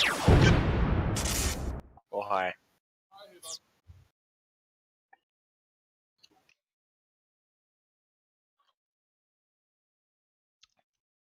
We're having a great time.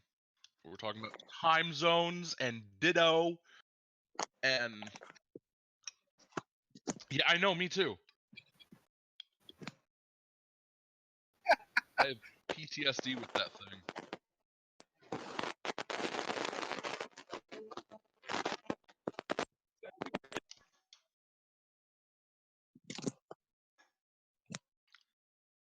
Carbonite, stop. Oh, you do sound weird. Okay, is it better now? Well. Hold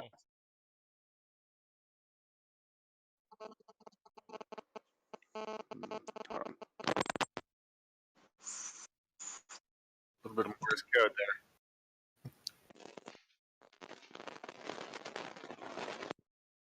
Yeah. Carb, you good there, brother? I think I should be good now. Just like go through something famous, Whoops. like 407 years ago. You know he's not American, right? Oh,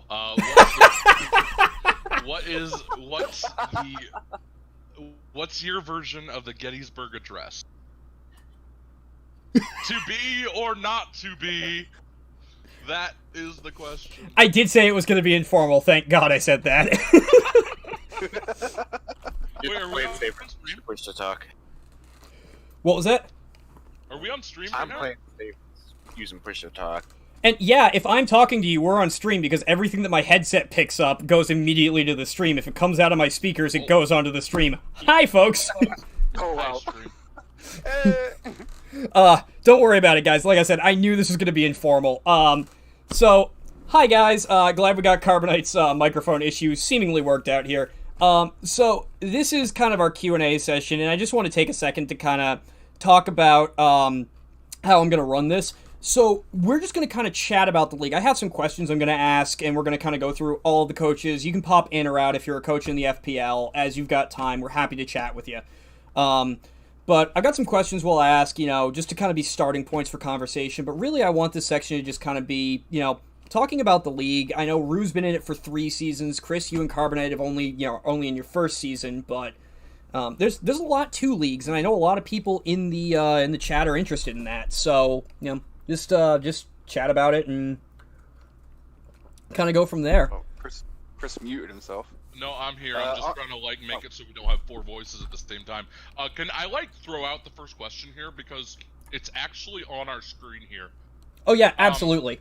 Carbonite, I'd love to hear your prep matchup for what I previously stated is the scariest team in the league.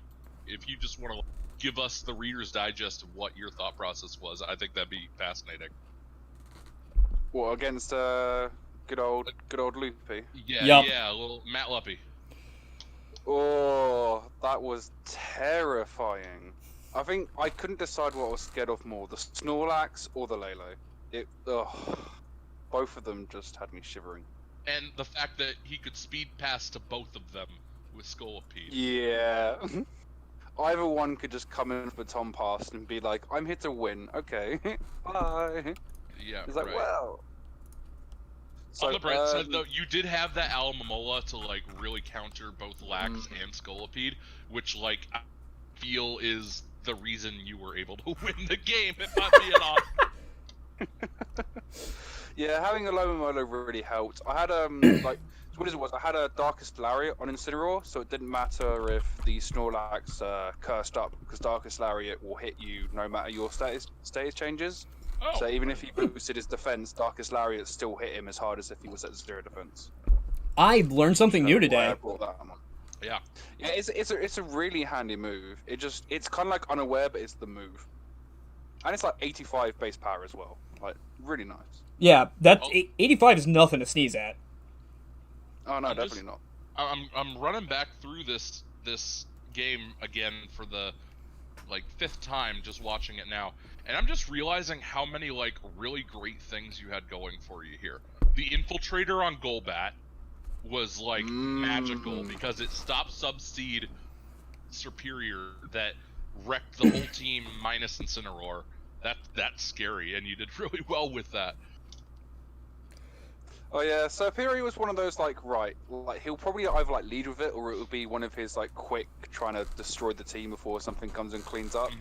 I need a nice check for this. Hold on, it just can't touch Golbat. Yeah, amazing. So okay, how do I beat Subseed? Oh, it gets Infiltrator. Well, that's that then. Slap that in and boom, here we go.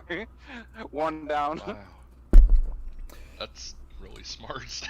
Yeah. I really like it. Yeah, honestly, yeah, that's another thing. I completely forgotten that Golbat got Infiltrator until I saw it in this match. Because Golbat's just such an underrated mon. It was a great pick on your part, I gotta say. Oh, Golbat does not get enough love. If it's tier 5, I'm scooping it up. Oh yeah, I don't think it's gonna be tier 5 after this season. I really don't. Aw. Don't worry, it's not going far. Tier 5 mon. No, not at all. There goes my steal. Dude, it's going tier 4, don't worry. I don't think it's going far. So... I think, Go ahead, sorry. So I actually had a defog on Mega Scizor and Golbat because my Hooper Unbound was actually Focus Dash. So the main kind of premise was to be able to keep any kind of hazards off the field, then come in with Hooper Unbound, and then I could just Trick Room up, and then take out as much as I could, and then if I knew I couldn't defeat what was staying in front of me, I had Destiny Bond just to equalize it in case the Snorlax got too heavy or the Lele started just running rampant. I had the kind of insurance policy in the back in a way. That's cool. Trick Room Destiny Bond. I like that a lot. Because Hoopa's so slow. That's his big deal. Is that, well, it's not really slow, but I think it's base 80 speed or something. So it's outsped by most of the big threats, and Trick Room is an option. If you make it min speed, it's going to outspeed almost everything. Yeah. Destiny Bond's cool, especially against something like a Scolipede that is guaranteed going to be quote unquote slower after the Trick Room because of speed boost, and is always going to knock you out with Mega Horn. I think that's cool. Yeah, it was really nice.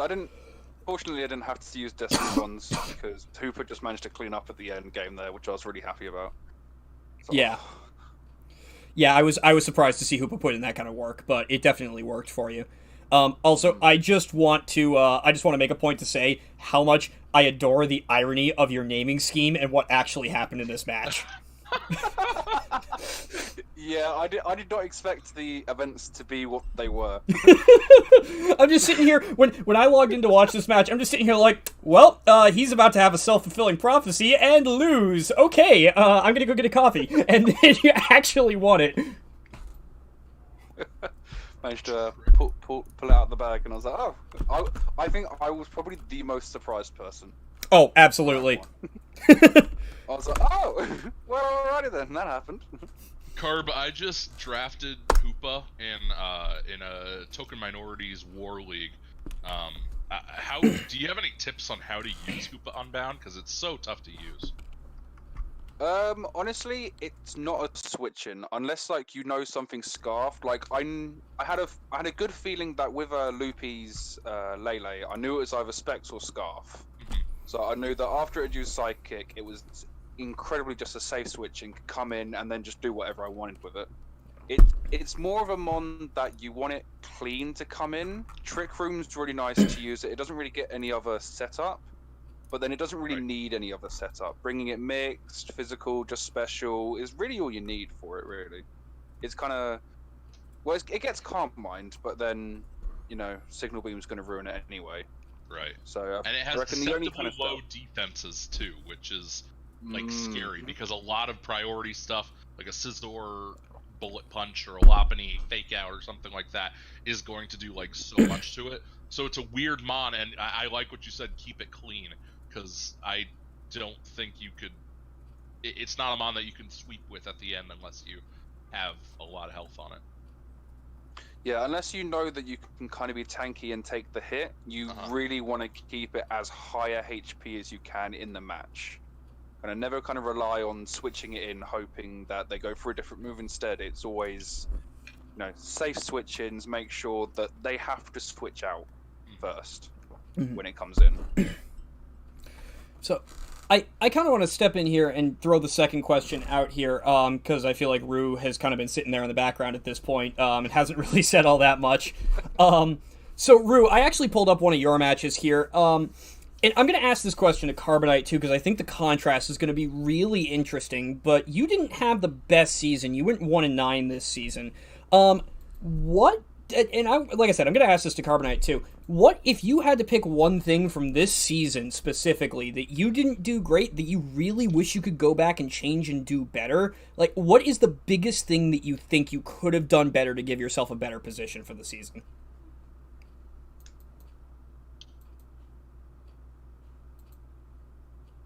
Did we lose Rue? I think he's sorry about that. No. Hi, Rue. I'm sorry, the dog made noise. I had to go check on him real quick. Dogs are great. No worries, man. But it's just the one thing about the season that I wish I could have made a little bit better. Yeah, like, if there's one thing in this season, like I said, you didn't have the best season, but if you could pick one thing that you think would really help your standings here, like one thing you regret from the season, like, what would you say that is, and how would you make that better for next season? I think the one thing is my mindset in combination of learning more about singles in general. I'm not a best singles battler. Like I said, I've said before and I've stated again, more of a doubles battler. But singles is a different beast. You can't treat it like doubles. You have to take it as a completely different beast. And that's something I really need to focus a little bit better on, learning the logistics of singles. Yeah.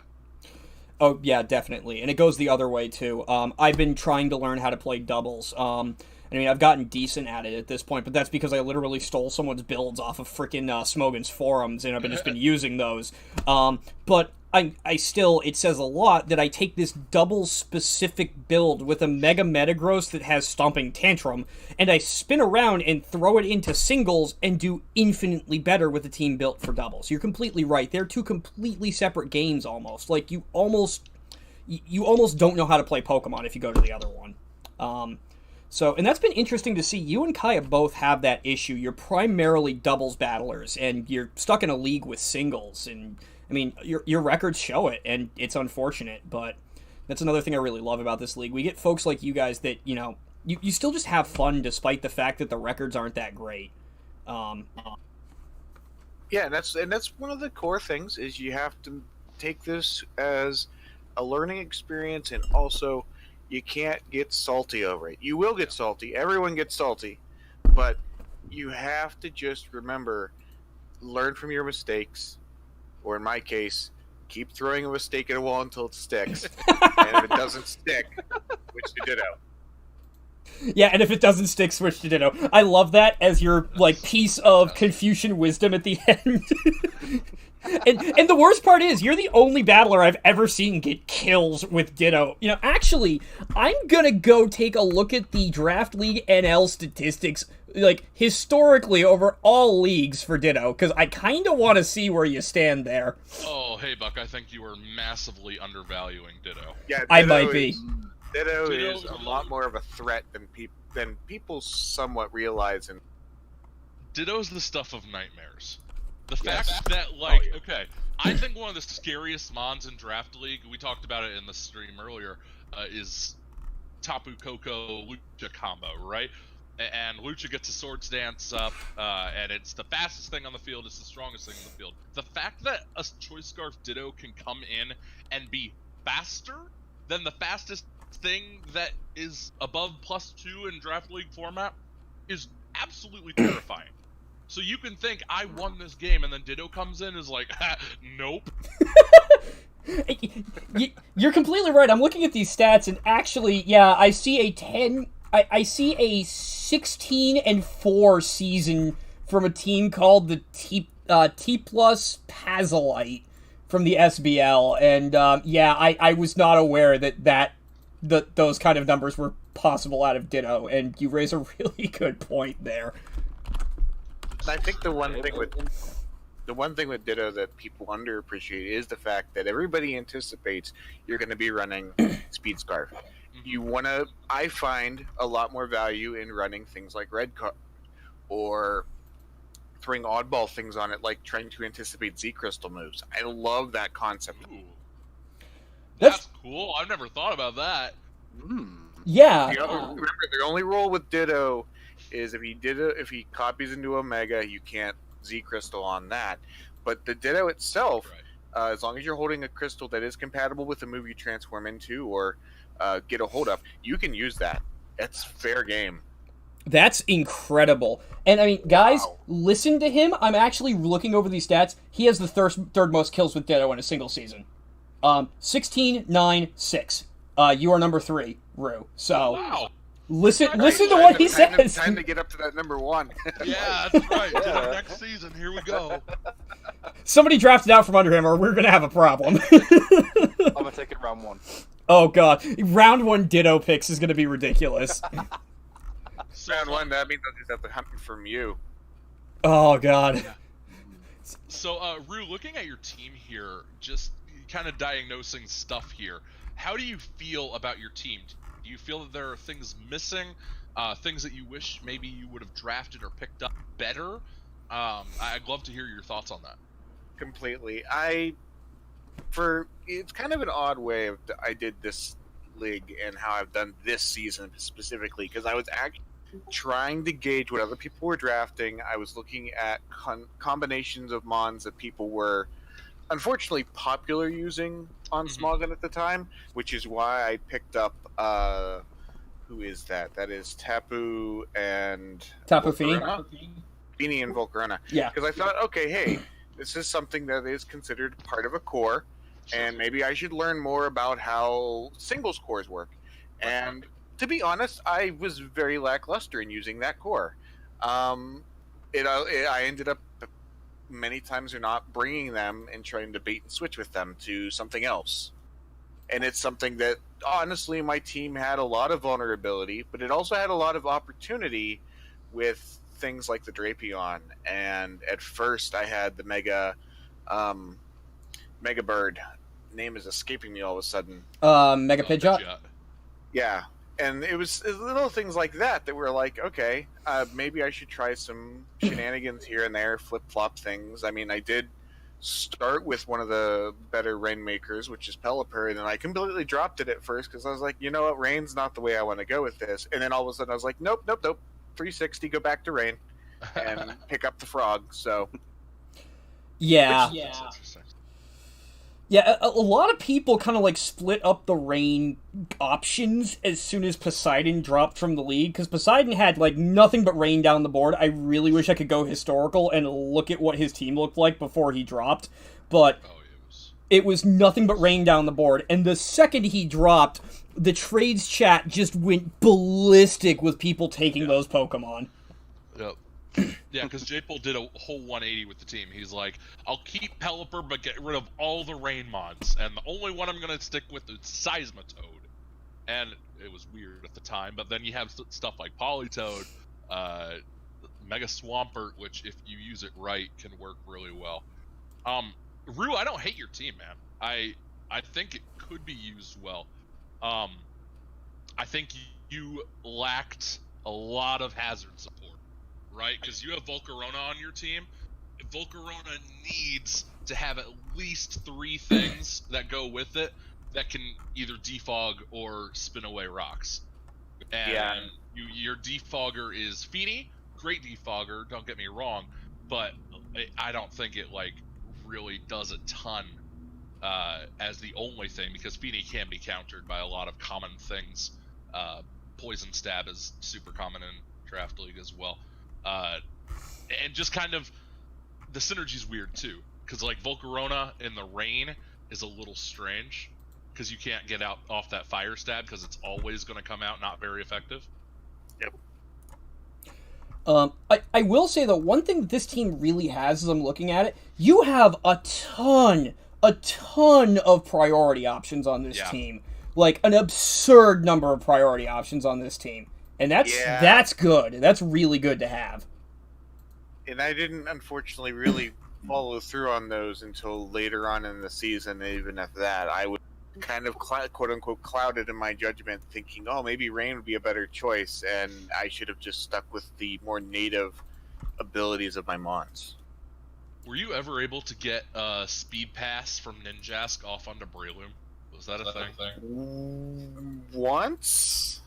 That's terrifying. No, it wasn't Breloom that got the speed boost. I think it was the Swampert that got the speed boost. Oh. Yeah, Mega Swampert outside of Rain with the speed boost. Oh, crap. Yeah, it was kind of like a fallback in case the Rain fell through, and it was just like, well, this is my other way of doing it. Zach says in the chat, Ditto is the most powerful Pokemon in Draft. It sure can be if it copies the most powerful Pokemon in Draft, yeah. No, he's 100% right. Inherently on its own, it's not, but dear Lord, can it be after what I just heard? So, I want to take a second to ask Carbonite the same question, because I really want to hear the contrast, though. Carbonite, you had a great season. What is one thing from this season that you kind of really regret, that you wish you could go back and do a little bit better? Because, I mean, we just heard from Rue, who didn't have the best season. I kind of want to hear what it's like, on both sides of the spectrum. So one of the the major things that my team was missing in draft was another cleric. Like, I probably shouldn't be saying this because I have matches coming up. Oh, crud, right. I'm taking notes, Carb. Don't you worry. Well, I lacked defensive checks. I lacked kind of mons that could heal bell, aromatherapy, kind of mons that could wish. I ended up leaning on Alomomola quite well, and every time I had the chance to fix it, I completely forgot about the issue until I'd already made my choice. And I was like, oh wait, I needed this. Oh no. But yeah, I think like if I just managed to get like another cleric, another kind of mon that could kind of safely keep status away from my team, I think that would have been quite nice to have. But I don't know, otherwise than that, I think I think I kind of wanted to get more use out of my lower tier mons. Yeah. Well, I know that my 3 kill leaders is actually my Fairy Dragon Steel Core with Mega Scizor, Zygarde, and Ninetales. Ninetales itself getting 9 kills was quite surprising for me. That thing put in some work. I think that thing's like 9 and 2. It's like the best KD on my team, which is insane. But obviously, Incineroar, Alomomola, they've showed their worth. Golbat coming through. Xurkitree, I believe, is 6 and 3. So I think like maybe like using a little more utility from my lower tier mons, maybe quite nice instead of mainly leaning on the higher tier ones. Yeah, I see that a lot in like almost all teams. You see those lower tier mons just get ignored. I mean, I see it on your team. I see it on a lot of teams. You got Mind Show here that hasn't been brought yet. You've got Mesprit here that hasn't been brought yet. I can't remember if you traded for those. But yeah, I see it all the time. Yeah, I mean, even on very, very recent additions. Yeah, actually, let me look at the. Can I get to the? I got those for the season. I got those for the season rewards for going into the playoffs. Right. Okay, no, that makes sense then. Yeah, but I mean, you've also got Golbat that only came the once. I mean, it put in the work when it came in the once, but it only came the once. Carb, like, okay, so help me out here. I'm struggling to figure out where Venusaur fits in on this team. I wasn't gonna mention that because I have a special place in my heart for that Pokemon, and I'm just happy that it's there. With the Mega Stone, sure, but I don't see it. Yeah. I just needed a bulky grass type. Was really kind of the choice there. It's not something that's gonna come like every week. It's very rare. Like personally, probably gonna offend a couple people, but I'm not the biggest fan of Mega Venusaur, just from how bulky that thing is. Ooh. But no, I thought I might try on Venusaur, see what all the fuss was about, but I don't see myself bringing it too much. It was kind of just to fill the grass quota. I mean, that thing probably would have been. I mean, if I have to go up against Loopy again, like that thing will also be a really nice SERP switching, because obviously then it loses Leech Seed as well. Yeah. So I think it was probably more or less like, I think I drafted it to deal with one of the people that I'm coming up in the playoffs, but I can't remember who I grabbed it for. That's never a good sign. It's like, I have this for what? I don't want my opponent to be watching this and know that I have prepped specifically for them. Yeah. Point well taken. Point well taken. Yeah, Rue and I are over here sitting here from the perspective of, yeah, we've already been knocked out. Let's just talk about whatever. I'm not even thinking about, like, I've still got matches going. All right, no, well, now here we are. We've asked these two. Hey, Buck, why don't you tell us what thing you regret most from this season? Fudge. What I regret most from the season was being weird with my sets for the sake of being weird with my sets. If I had stopped doing that 1 week sooner, I mean, actually, I'm just going to look at the differentials here. I'd like to point out that I'm 4-6 and have a higher differential than 1, 2, 3 coaches that made it into the playoffs. Yep. So if I had figured my shit out 1 week earlier, I would have been a playoff contender. And that is my biggest regret. It actually took you, Chris, and Matt together basically bashing my head into the wall going, well, what's the point of that? Well, they're not going to expect it. Well, yeah, they're not expecting it because it's dumb. I think that is copy-paste from one of our chats. I will admit I was in that same boat for quite a while. That is such a stereotypical Chris response. No, and of course they're not expecting it because it's dumb. Yeah, that is something I would say. Wasn't that when I said I think I'm gonna take bind on Venusaur to trap the thing, and you were just like, no. No. It was the dumbest idea I've ever had in my life, and I deserve to hear it. And then when I got back to straightforward prep, like I said earlier, going back to basics matters. I went back to straightforward prep. I won the last 3 matches of the freaking season, including one against Mike. So, I mean, it did make a difference, and that's the biggest thing for me. And now I'm going to flip that back on you, Chris, and I will not accept not throwing the match against Mike as an answer. That is my biggest forgetting about choice spam. Oh, let's see. Let me go to my team real quick. Man, I don't have a ton of regrets this season. I feel like this is the most that I've ever thought out a draft. If I had any regrets, it would be that I wish Jirachi was able to do more. Because I was in a situation that I didn't really care what my first pick was. I don't go into a draft saying, here's my plan. So literally I put all of the T1 Mons into a random picker thing, and it spit out Jirachi, and Jirachi was available for me, so I picked it. And it's a weird Mon because it does a ton of really great things, but it doesn't do them like really well, I guess. It has the wish support, which is great. It has the Iron Head flinching hacks choice scarf thing, which is also great. But it's just a really like okay Mon. When I expect my T1 to be brought 9-10 matches out of the season, this thing got brought 6 because there were a lot of times that, well, if something on my opponent's team brings knockoff, I'm screwed. And if I could do it again, I would pick something other than Jirachi. I don't, at the end of the draft, I wasn't like, I'm going to drop it and get something else, because I love the U-turn potential it had with the rest of my Mons, but yeah, I'd like to use it. And, like, better, I guess. I just never quite figured out how to use it.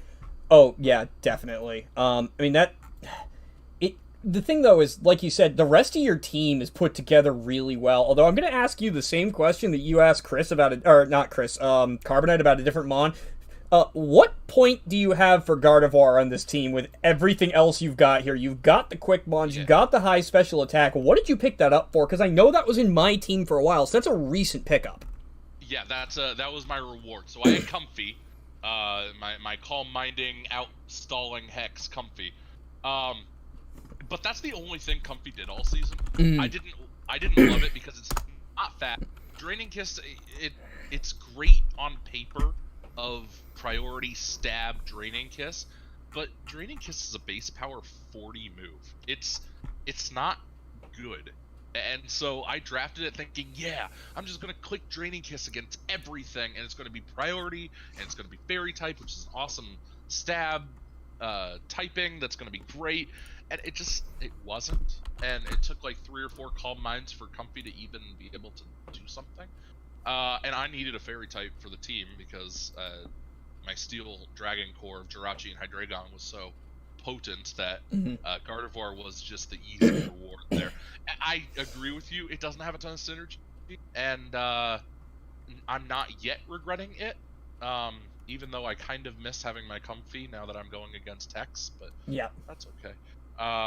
We'll figure something out. Gardevoir can do a lot of things though, and it does more things than Comfy does, and also still do have the Jirachi for the cleric kind of thing, because it has Wish, it does have Heal Bell.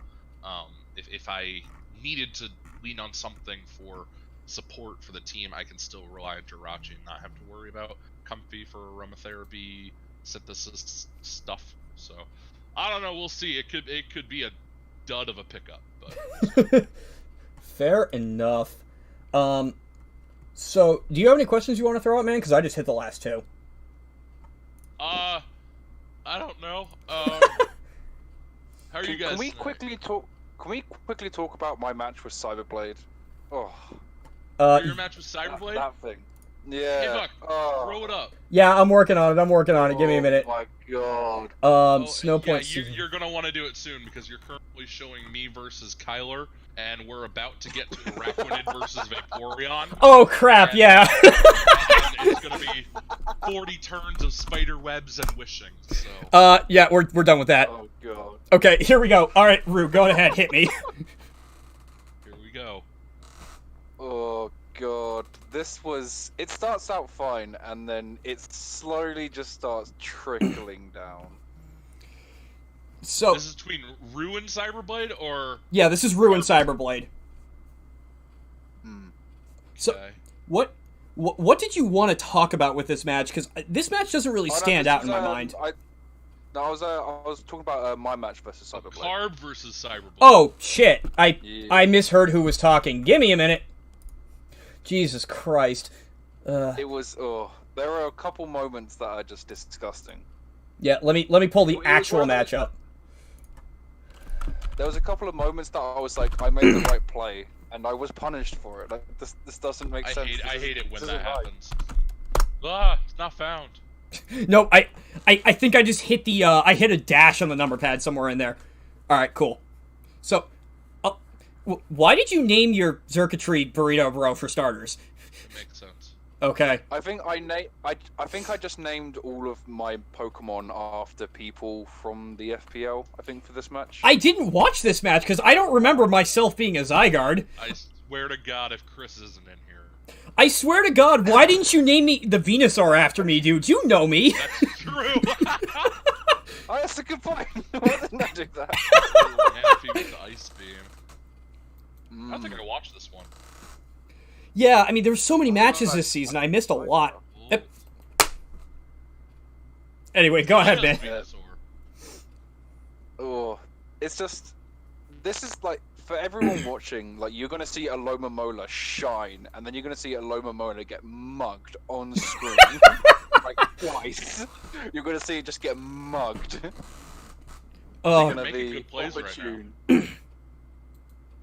Yeah. Earth Power from Garchomp is... I'll scratch my head there. yeah, that's not... I was a little kind of... Because I didn't see what point... I mean, maybe to hit the Hitmontop harder after Intimidate, but... Well, maybe still didn't do that Alola much. as well. I mean, Aloe has no special defense, so maybe... Yeah, but... Yours had a ton of special defense, so... yeah, it wound up not doing much there anyway. Eating those hits. So I love how I'm the... Obviously... Good, sorry. I'm sorry. I just love how effective Wish is for Lomomola, because that thing has such a sky-high HP stat. Yeah. That I think, like, for Incineroar, I think when I was switching, obviously not in this match, but I was switching Incineroar for Wishes from it, and it was gaining like 70-75% HP back, Oh, which is full just para. insane. Yep. Yeah, Where it starts to go downhill. Yeah, that's one thing about Wish. No one remembers. It's based off the HP stat of the Pokemon that uses it. So Yeah. it's not something a lot of people take Oh good my advantage gosh. of. Carb, stay paralyzed longer. My gosh. And yeah, because of that, you couldn't rapid spin out the freaking hazards despite trying for 3 Yeah. turns. Click the fighting move against the Ferrothorn. Anything. I tried. I don't want to hear it. I And tried. Hoopa. Here comes Aloe. Time to 1v1 the... Darmatan. Easy. Oh, it was just so brutal. Like, just see, I hyperspace Fury there, and it killed. It killed. Easily. That was the first one that I was gutted about. It was just like, that's ridiculous. You're gonna win Like, against that this hurts thing. so much. I forget. Yeah, Alomomola can take on Darmanitan quite well. Why is he staying in and just flare blitzing? I don't know. I actually have no idea. Maybe he's getting cocky at that point because he was up and then- 6 and then 3. Scald comes out and kills. That was actually a pretty good play from you. I don't think Scald was the play there, but it worked out. No, I knew he didn't kill me, and there was really no point in protecting, so I had a feeling at that point he switched.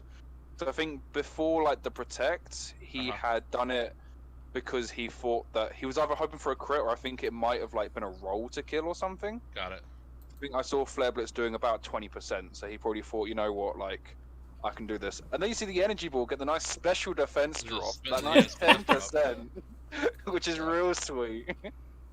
Exactly what Yeah, you just needed right there. toxic protector and wish. Yeah, exactly what I needed. Just nice to now have to go in and sack something off, just so I can then get Alomomola back in clean with that regenerator. And then Critting me with energy ball as well, which didn't matter too much, but it was still like, really? I do wonder if that Manaphy had tail glow, because I feel like this would have been a different game if it did. by the way, the folks that are watching on the stream, you can't see the chat right now. I just saw Dark Cyberblade just go, "Don't you even?"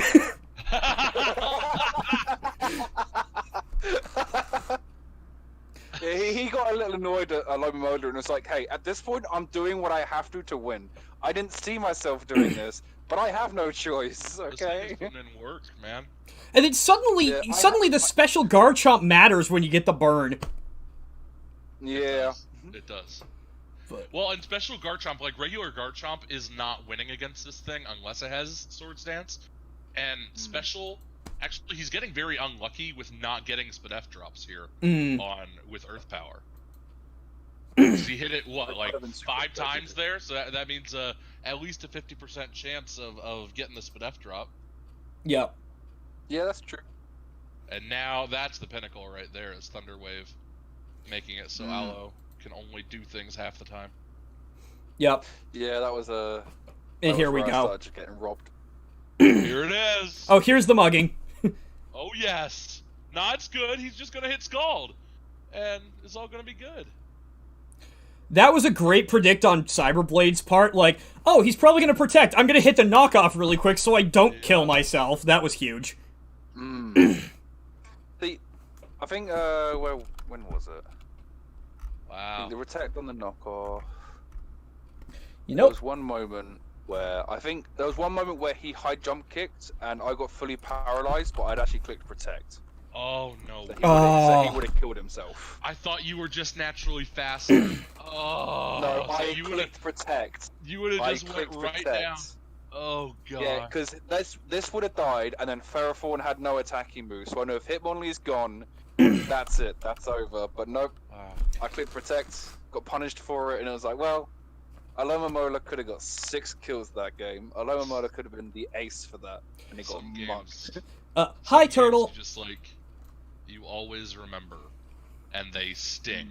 Yep. My loss They do. to soccer will always live in the back of my mind. Yep. Me losing to our Good friend. black and white spotted friend. Yep. Oh So, boy. hey, Turtle. Welcome to the stream. Good to see you. So, if we just need something to, like, run in the background while we chat, I have the perfect match from this season to just run for an hour and a half while we chat. There it is. Here we go. If you thought the Vaporeon Araquanid install was bad, here comes to 147 turn bullshit. You're in for a treat. Who's This is win gonna the be stall? fun. Spoiler alert, nobody wins the stall war. Everybody loses. Gosh. This. Just the last. Ooh, sorry. Oh god, sorry, man. So just the last bit about the Cyberblade bat. I wanted to win that because even if I only won it with the 2-0 there, it meant that I could have lost 1-0 to Loopy and still placed higher than him differential-wise for the Oh, that leader. would have been 2 seed. Yeah.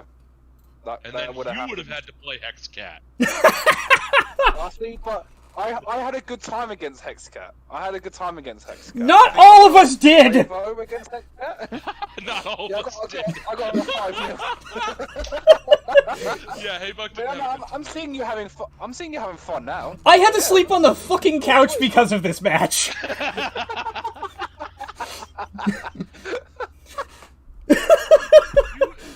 What was this goth set? Hey, Buck, do you remember? What was that? What was this goth set? Oh, it's Rest, Calm Mind, Psychic? No, Thunderbolt, Psyshock. And this was specifically built for the Chansey. You helped me prep for this. Oh, I'm sure I did. Yeah, because this thing has, like, no physical defense, so we were going for the special attack, special defense up, so we could hit it with a Psyshock and 1 HKO it, because this was the biggest threat that we saw in the first place, not everything else that actually gave me a problem. That's true. I hope you enjoy the couch again, because I think you're sleeping on that again tonight. Oh my god. PTSD's setting in. I know, right? Jesus. No, I'm doing alright, Turtle. Oh, shit. Hi, I just saw that in the chat. Hi, Turtle. I'm doing okay. Although I'm sleeping on the couch now, so, apparently not doing great. Crack out the blanket again. Oh, man. Wait, why is our viewer count going up while we're just bullshitting here? Oh, why not? Oh, wow, they like this rising. stuff. Yeah, I mean, it's less formal and more relaxed. Also, later in the night, but still. Oh, gosh. I never saw how you lost this game. It might be night for you. I know you had to leave at the 30-minute mark. Yeah, the 30-minute mark. I forfeited 3 and 3 in the Why middle did of the. Psyshock there. Wait, where did I Psyshock? Let me go back 2 turns because Oh, there was a chance there. I don't know how much Zygarde did to Gothitelle with 1,000 arrows. Right here. You should have rested and not Psyshocked. I got greedy. Like I was saying earlier, stall works by throwing your opponent off kilter and frustrating them. That is exactly what happened to me. I am going to frustrate you and throw you off kilter, because now I'm going to look up Zygarde 10% with a choice span versus Gothitelle.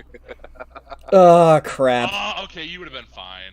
Well, no, you wouldn't have been fine. You would have died either way. Okay. Yeah, okay, so it didn't really matter, and I actually made the right call there. If Good. you didn't, though, you could have won that game 6-0. We prepped for that, but no. There were a couple more huge mistakes early on that lost me my Noivern and my Victini, which were my other 2 damage dealers. Noivern's weird. Are you No, sure no, not my Noivern. with you? My, the Victini and the Vikavolt. Those were the 2. I'm 99% sure. I'm gonna go back in our DMs. I don't feel like I would have ever told you to take Noivern for this match.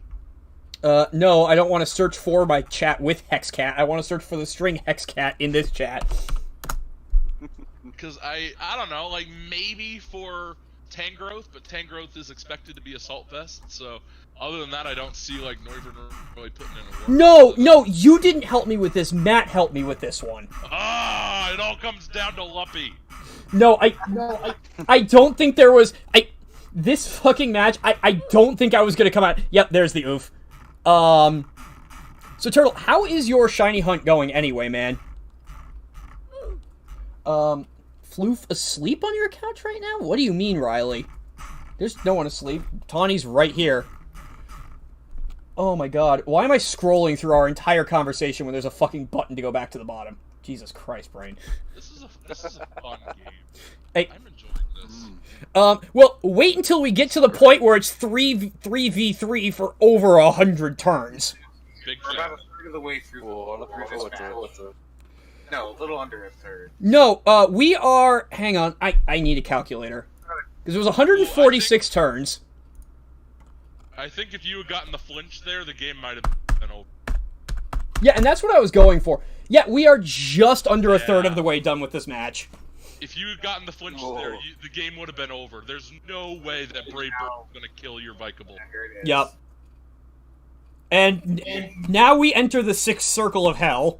Yeah, at this point, it's just how many things can roost and recover and generate. Jade is sleeping on the couch tonight because she's making me relive this bullshit.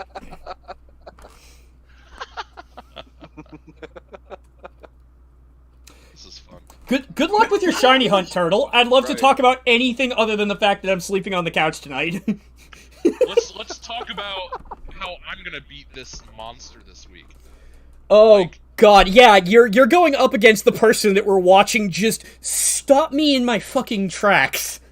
This team is just terrible, man. Now if there's any team in the league I think that can do it, it's my team because I have wall breakers. So I'm not too worried about the the Pukamuku because I don't need Heracross to set up Sword Stance. I just kind of attack things.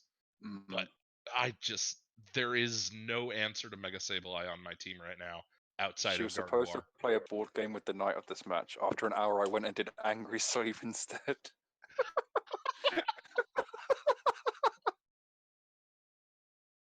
I think I've ever had Angry Sleep. Angry Sleep? I've had Angry Sleep several times.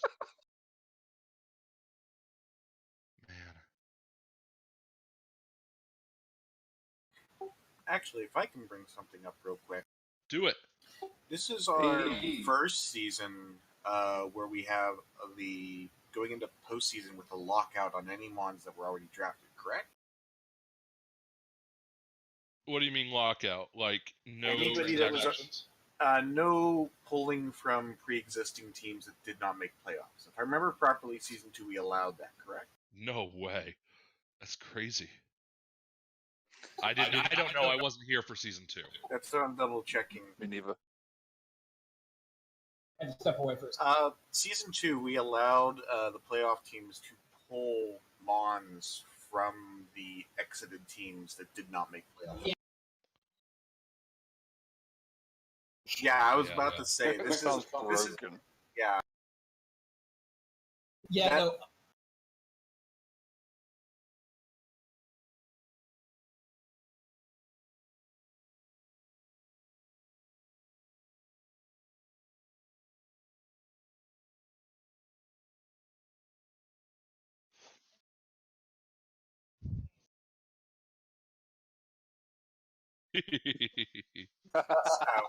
Oh gosh.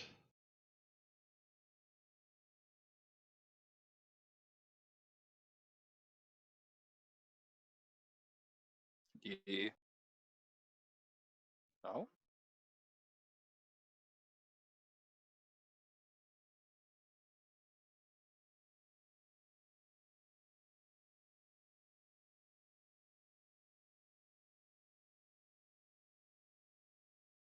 I'm muted on the stream.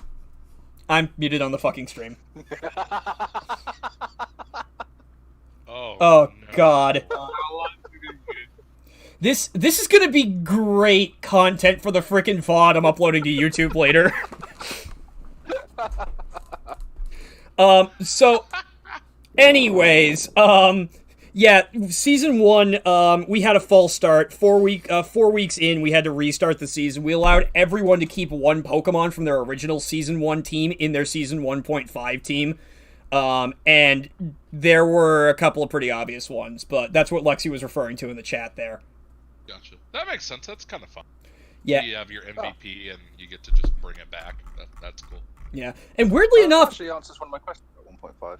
Oh, yeah. What? Just why we have a 1.5 and not a 1? What is it? Yeah.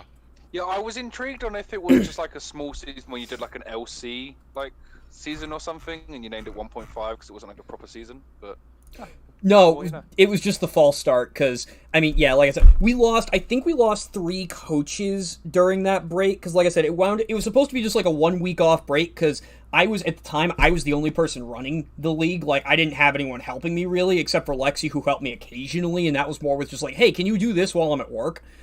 So when I left, the league stopped. Which is also why I brought Matt and JDMI up to help me out for season 1.5 into season 2. Specifically to avoid that ever happening again. But yeah, no, it was just a complete false start. Are we good? That's 2 nights on the couch. Or are we gonna go for 3 nights?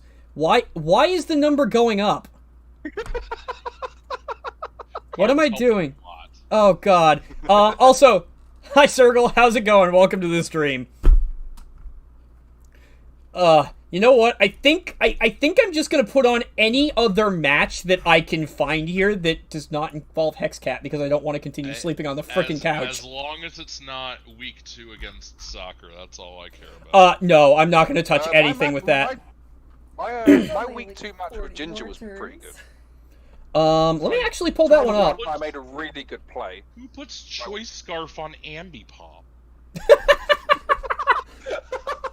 I thought I had won that game. I'm like, Webb's down. We're looking good. The Mandibuzz is dead. My Nido King, Stacy's dad, is just gonna click buttons. And no. Scarf Ambipop. By the way, if anyone's curious, we had another 40 turns left in that match. Just for anyone who's curious. Switcheroo set Pog. Oh man. That first move was so critical because Ice Beam killed the Honchkrow, so I didn't know whether to go for Sucker Punch or Pursuit. That's amazing that killed it. Oh, I'm so glad that it did. Oh yeah. I don't want to reveal the Sucker Punch and he switched, but I felt like Starmie was too essential to his match. It kind of Ice Beam did in the Zygarde. Obviously, it did in the Incineroar and stuff. So I thought, he's gonna save this. He's not gonna just try and get the kill. He's gonna save this, fearing the Sucker Punch. Do you know off the top of your head, was it a roll? Because I know Honchkrow's huge. I've used it, but man, you could have been in some trouble if that didn't kill. I mean, I'd have to imagine it was a roll.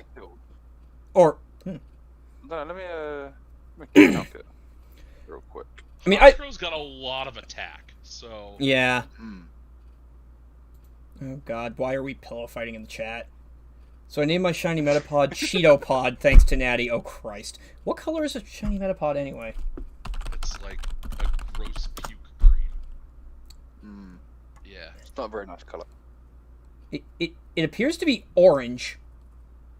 Oh, is it orange? Oh, I thought it was. Oh, I guess that would make sense. Yeah, that makes a lot of sense now. Also, I know what match I want to put on next. Also, I hate Ginger's name for this frickin' thing. The B-movie is not A+. I love it. Dude, look at how Dino putting in some work right now. I know. I love that Mon. It's just... I want it to be better than it is. It's so derpy and it needs to be a little more bulky. Yeah. There's a reason the Mega version is an RU Mon. But yeah, I know exactly what match I want to put on after this. I want to put on Kaya's first ever victory in a Draft League match. That's a good idea. Because Carb, are you aware that I think a Swords Dance there from Mawile? Yeah, I didn't prep nearly as much for... Honestly, I wasn't sure Mawile was coming, to be honest. I wasn't sure it was coming, mainly because of Mega Scizor and Incineroar. Like, I was not sure it was coming at all. Incineroar, absolutely. Mega Scizor hates Mawile as Fire Fang. Yeah. I don't know why he switched out here, unless he wasn't running Fire Fang. Yeah, he must not have been. Yeah, because... Substitute requires a move. That's a good point. Iron Head and then something. Swords Dance, Knockoff, Sucker Punch. Oh, Lexi, what are you about to friggin' do to me? Do it. Oh, Christ. Do it, Lexi, do it. Was this whole game... So he didn't have Sucker Punch or Fire Punch there, because he should have gone for one of them. I think in the end he has Fire Punch. I made the critical error. My Mega Scizor's only attacking move was U-turn. I can't remember what I had on him. Oh, you didn't even have BP? No, I didn't even have BP. Hey Dino Man, how's it going? Welcome to the stream. It's Kaithral streaming tonight. So how are you going to kill this? He doesn't. You don't! That's the whole point. I don't kill this thing. I thought you won. Okay, I don't know why Ginger played the way he did, because he should have 3-0'd. Dino, we're actually not doing battles tonight. We're doing league analysis and match review tonight. And we're just kind of chatting. We've got Mr. Carbonite, Mr. Rue, and Chris on the call here, and we're just kind of going over the FPL's last season, kind of doing a review. You missed the more formal section, but now we're just kind of shooting the crap about the season at large. I am going to be heading out here in about 5 or so minutes, guys. So. Yeah, we should probably call it in a couple of minutes here anyway. It is getting pretty late. But I do want to at least end on Kaya's first ever win, because this was huge, and I don't think I've seen the league more unified than when this happened. Just rooting for her. It has both Shada and Luxray, too. Yup. Great. Yeah. That bird wouldn't work. Oh god, yeah, it did. Nice burn. Now, here is a Pokemon I want to look at the global stats for. Shada, yeah. Because I'm pretty sure she has this one locked up. Oh, yes, that sash. Lovely. So Shada has been selected in the history of DraftLeague.nl 7 times. How in the fuck did someone go 11-8 with it? Specs. Damn. How the fuck did Automathic go 11-8 with it? Oh, he did it. Yeah. Boy. Damn, Auto. Because if it weren't for that, Kaya is the best chat-out battler, except for that. So we'll just have to see the two Chat-Out Masters battle here in an upcoming event. Yeah. But yeah, Dino, man, unfortunately we are ending it soon. It's getting pretty late, and we did do 3 hours of this. But if you want to catch it later, we are putting the VOD on YouTube. We're going to start a YouTube channel with this. And the VOD will be available later, too. And we should be back to our normal schedule with battles next Friday. Just, I wanted to get back in the swing of things with something a little less intense with, scheduling battles and getting the codes in. Just to kind of get the rust off. And this has been fun. It seems like everyone's enjoyed it. Yeah, definitely. I'm not remembering how Kaya won this game. It's not looking good for her. I don't either.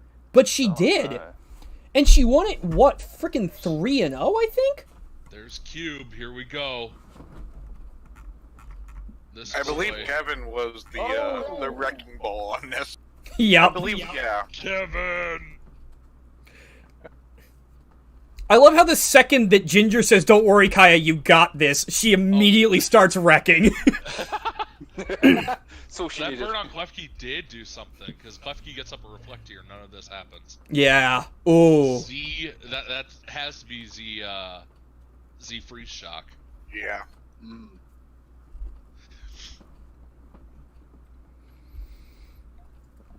Yup, this is it. And this is where Luxray became one of her favorite freaking Pokemon. Renora. Ginger just, this is it, Kaya! Also, Kaya has been known to reference the Ruby series in everything.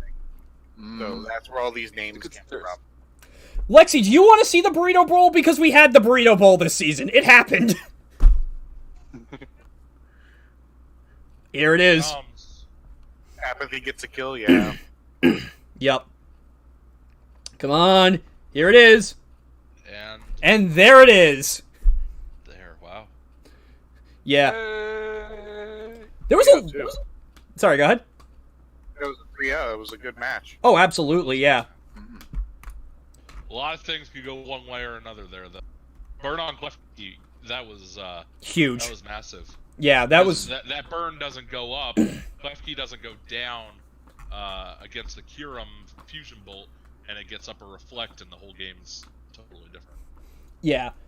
Also, Good job, Kaya! yeah, really. And I also do want to point out here, I'm looking at her overall record. Season 2, she's had like significantly better differential this season than last season. So even though the kills, the wins aren't really reflecting it, she's getting significantly better season over season. I'm really sad she can't join us in the war next season. Hey, Miss UFO. Oh, she's not joining us for the war? That stinks. No, she's got stuff with her kid and her husband, and it's just a 3-week span, so she's taking it to kind of deal with that. She'll be back for season 4 though. Yeah, I get it. That's good for her for Yeah. getting priorities straight. Yeah, definitely. All right. Well, I think that's a great point to end it. It is 10 o'clock here. I'm gonna take a look. Actually, oh Jesus Christ, man! Right, you're in the UK. Thank you for sticking around, Party, man. dude. Points to Carb for sticking around for this. And hey, before we raid over, Lexi, who are we raiding?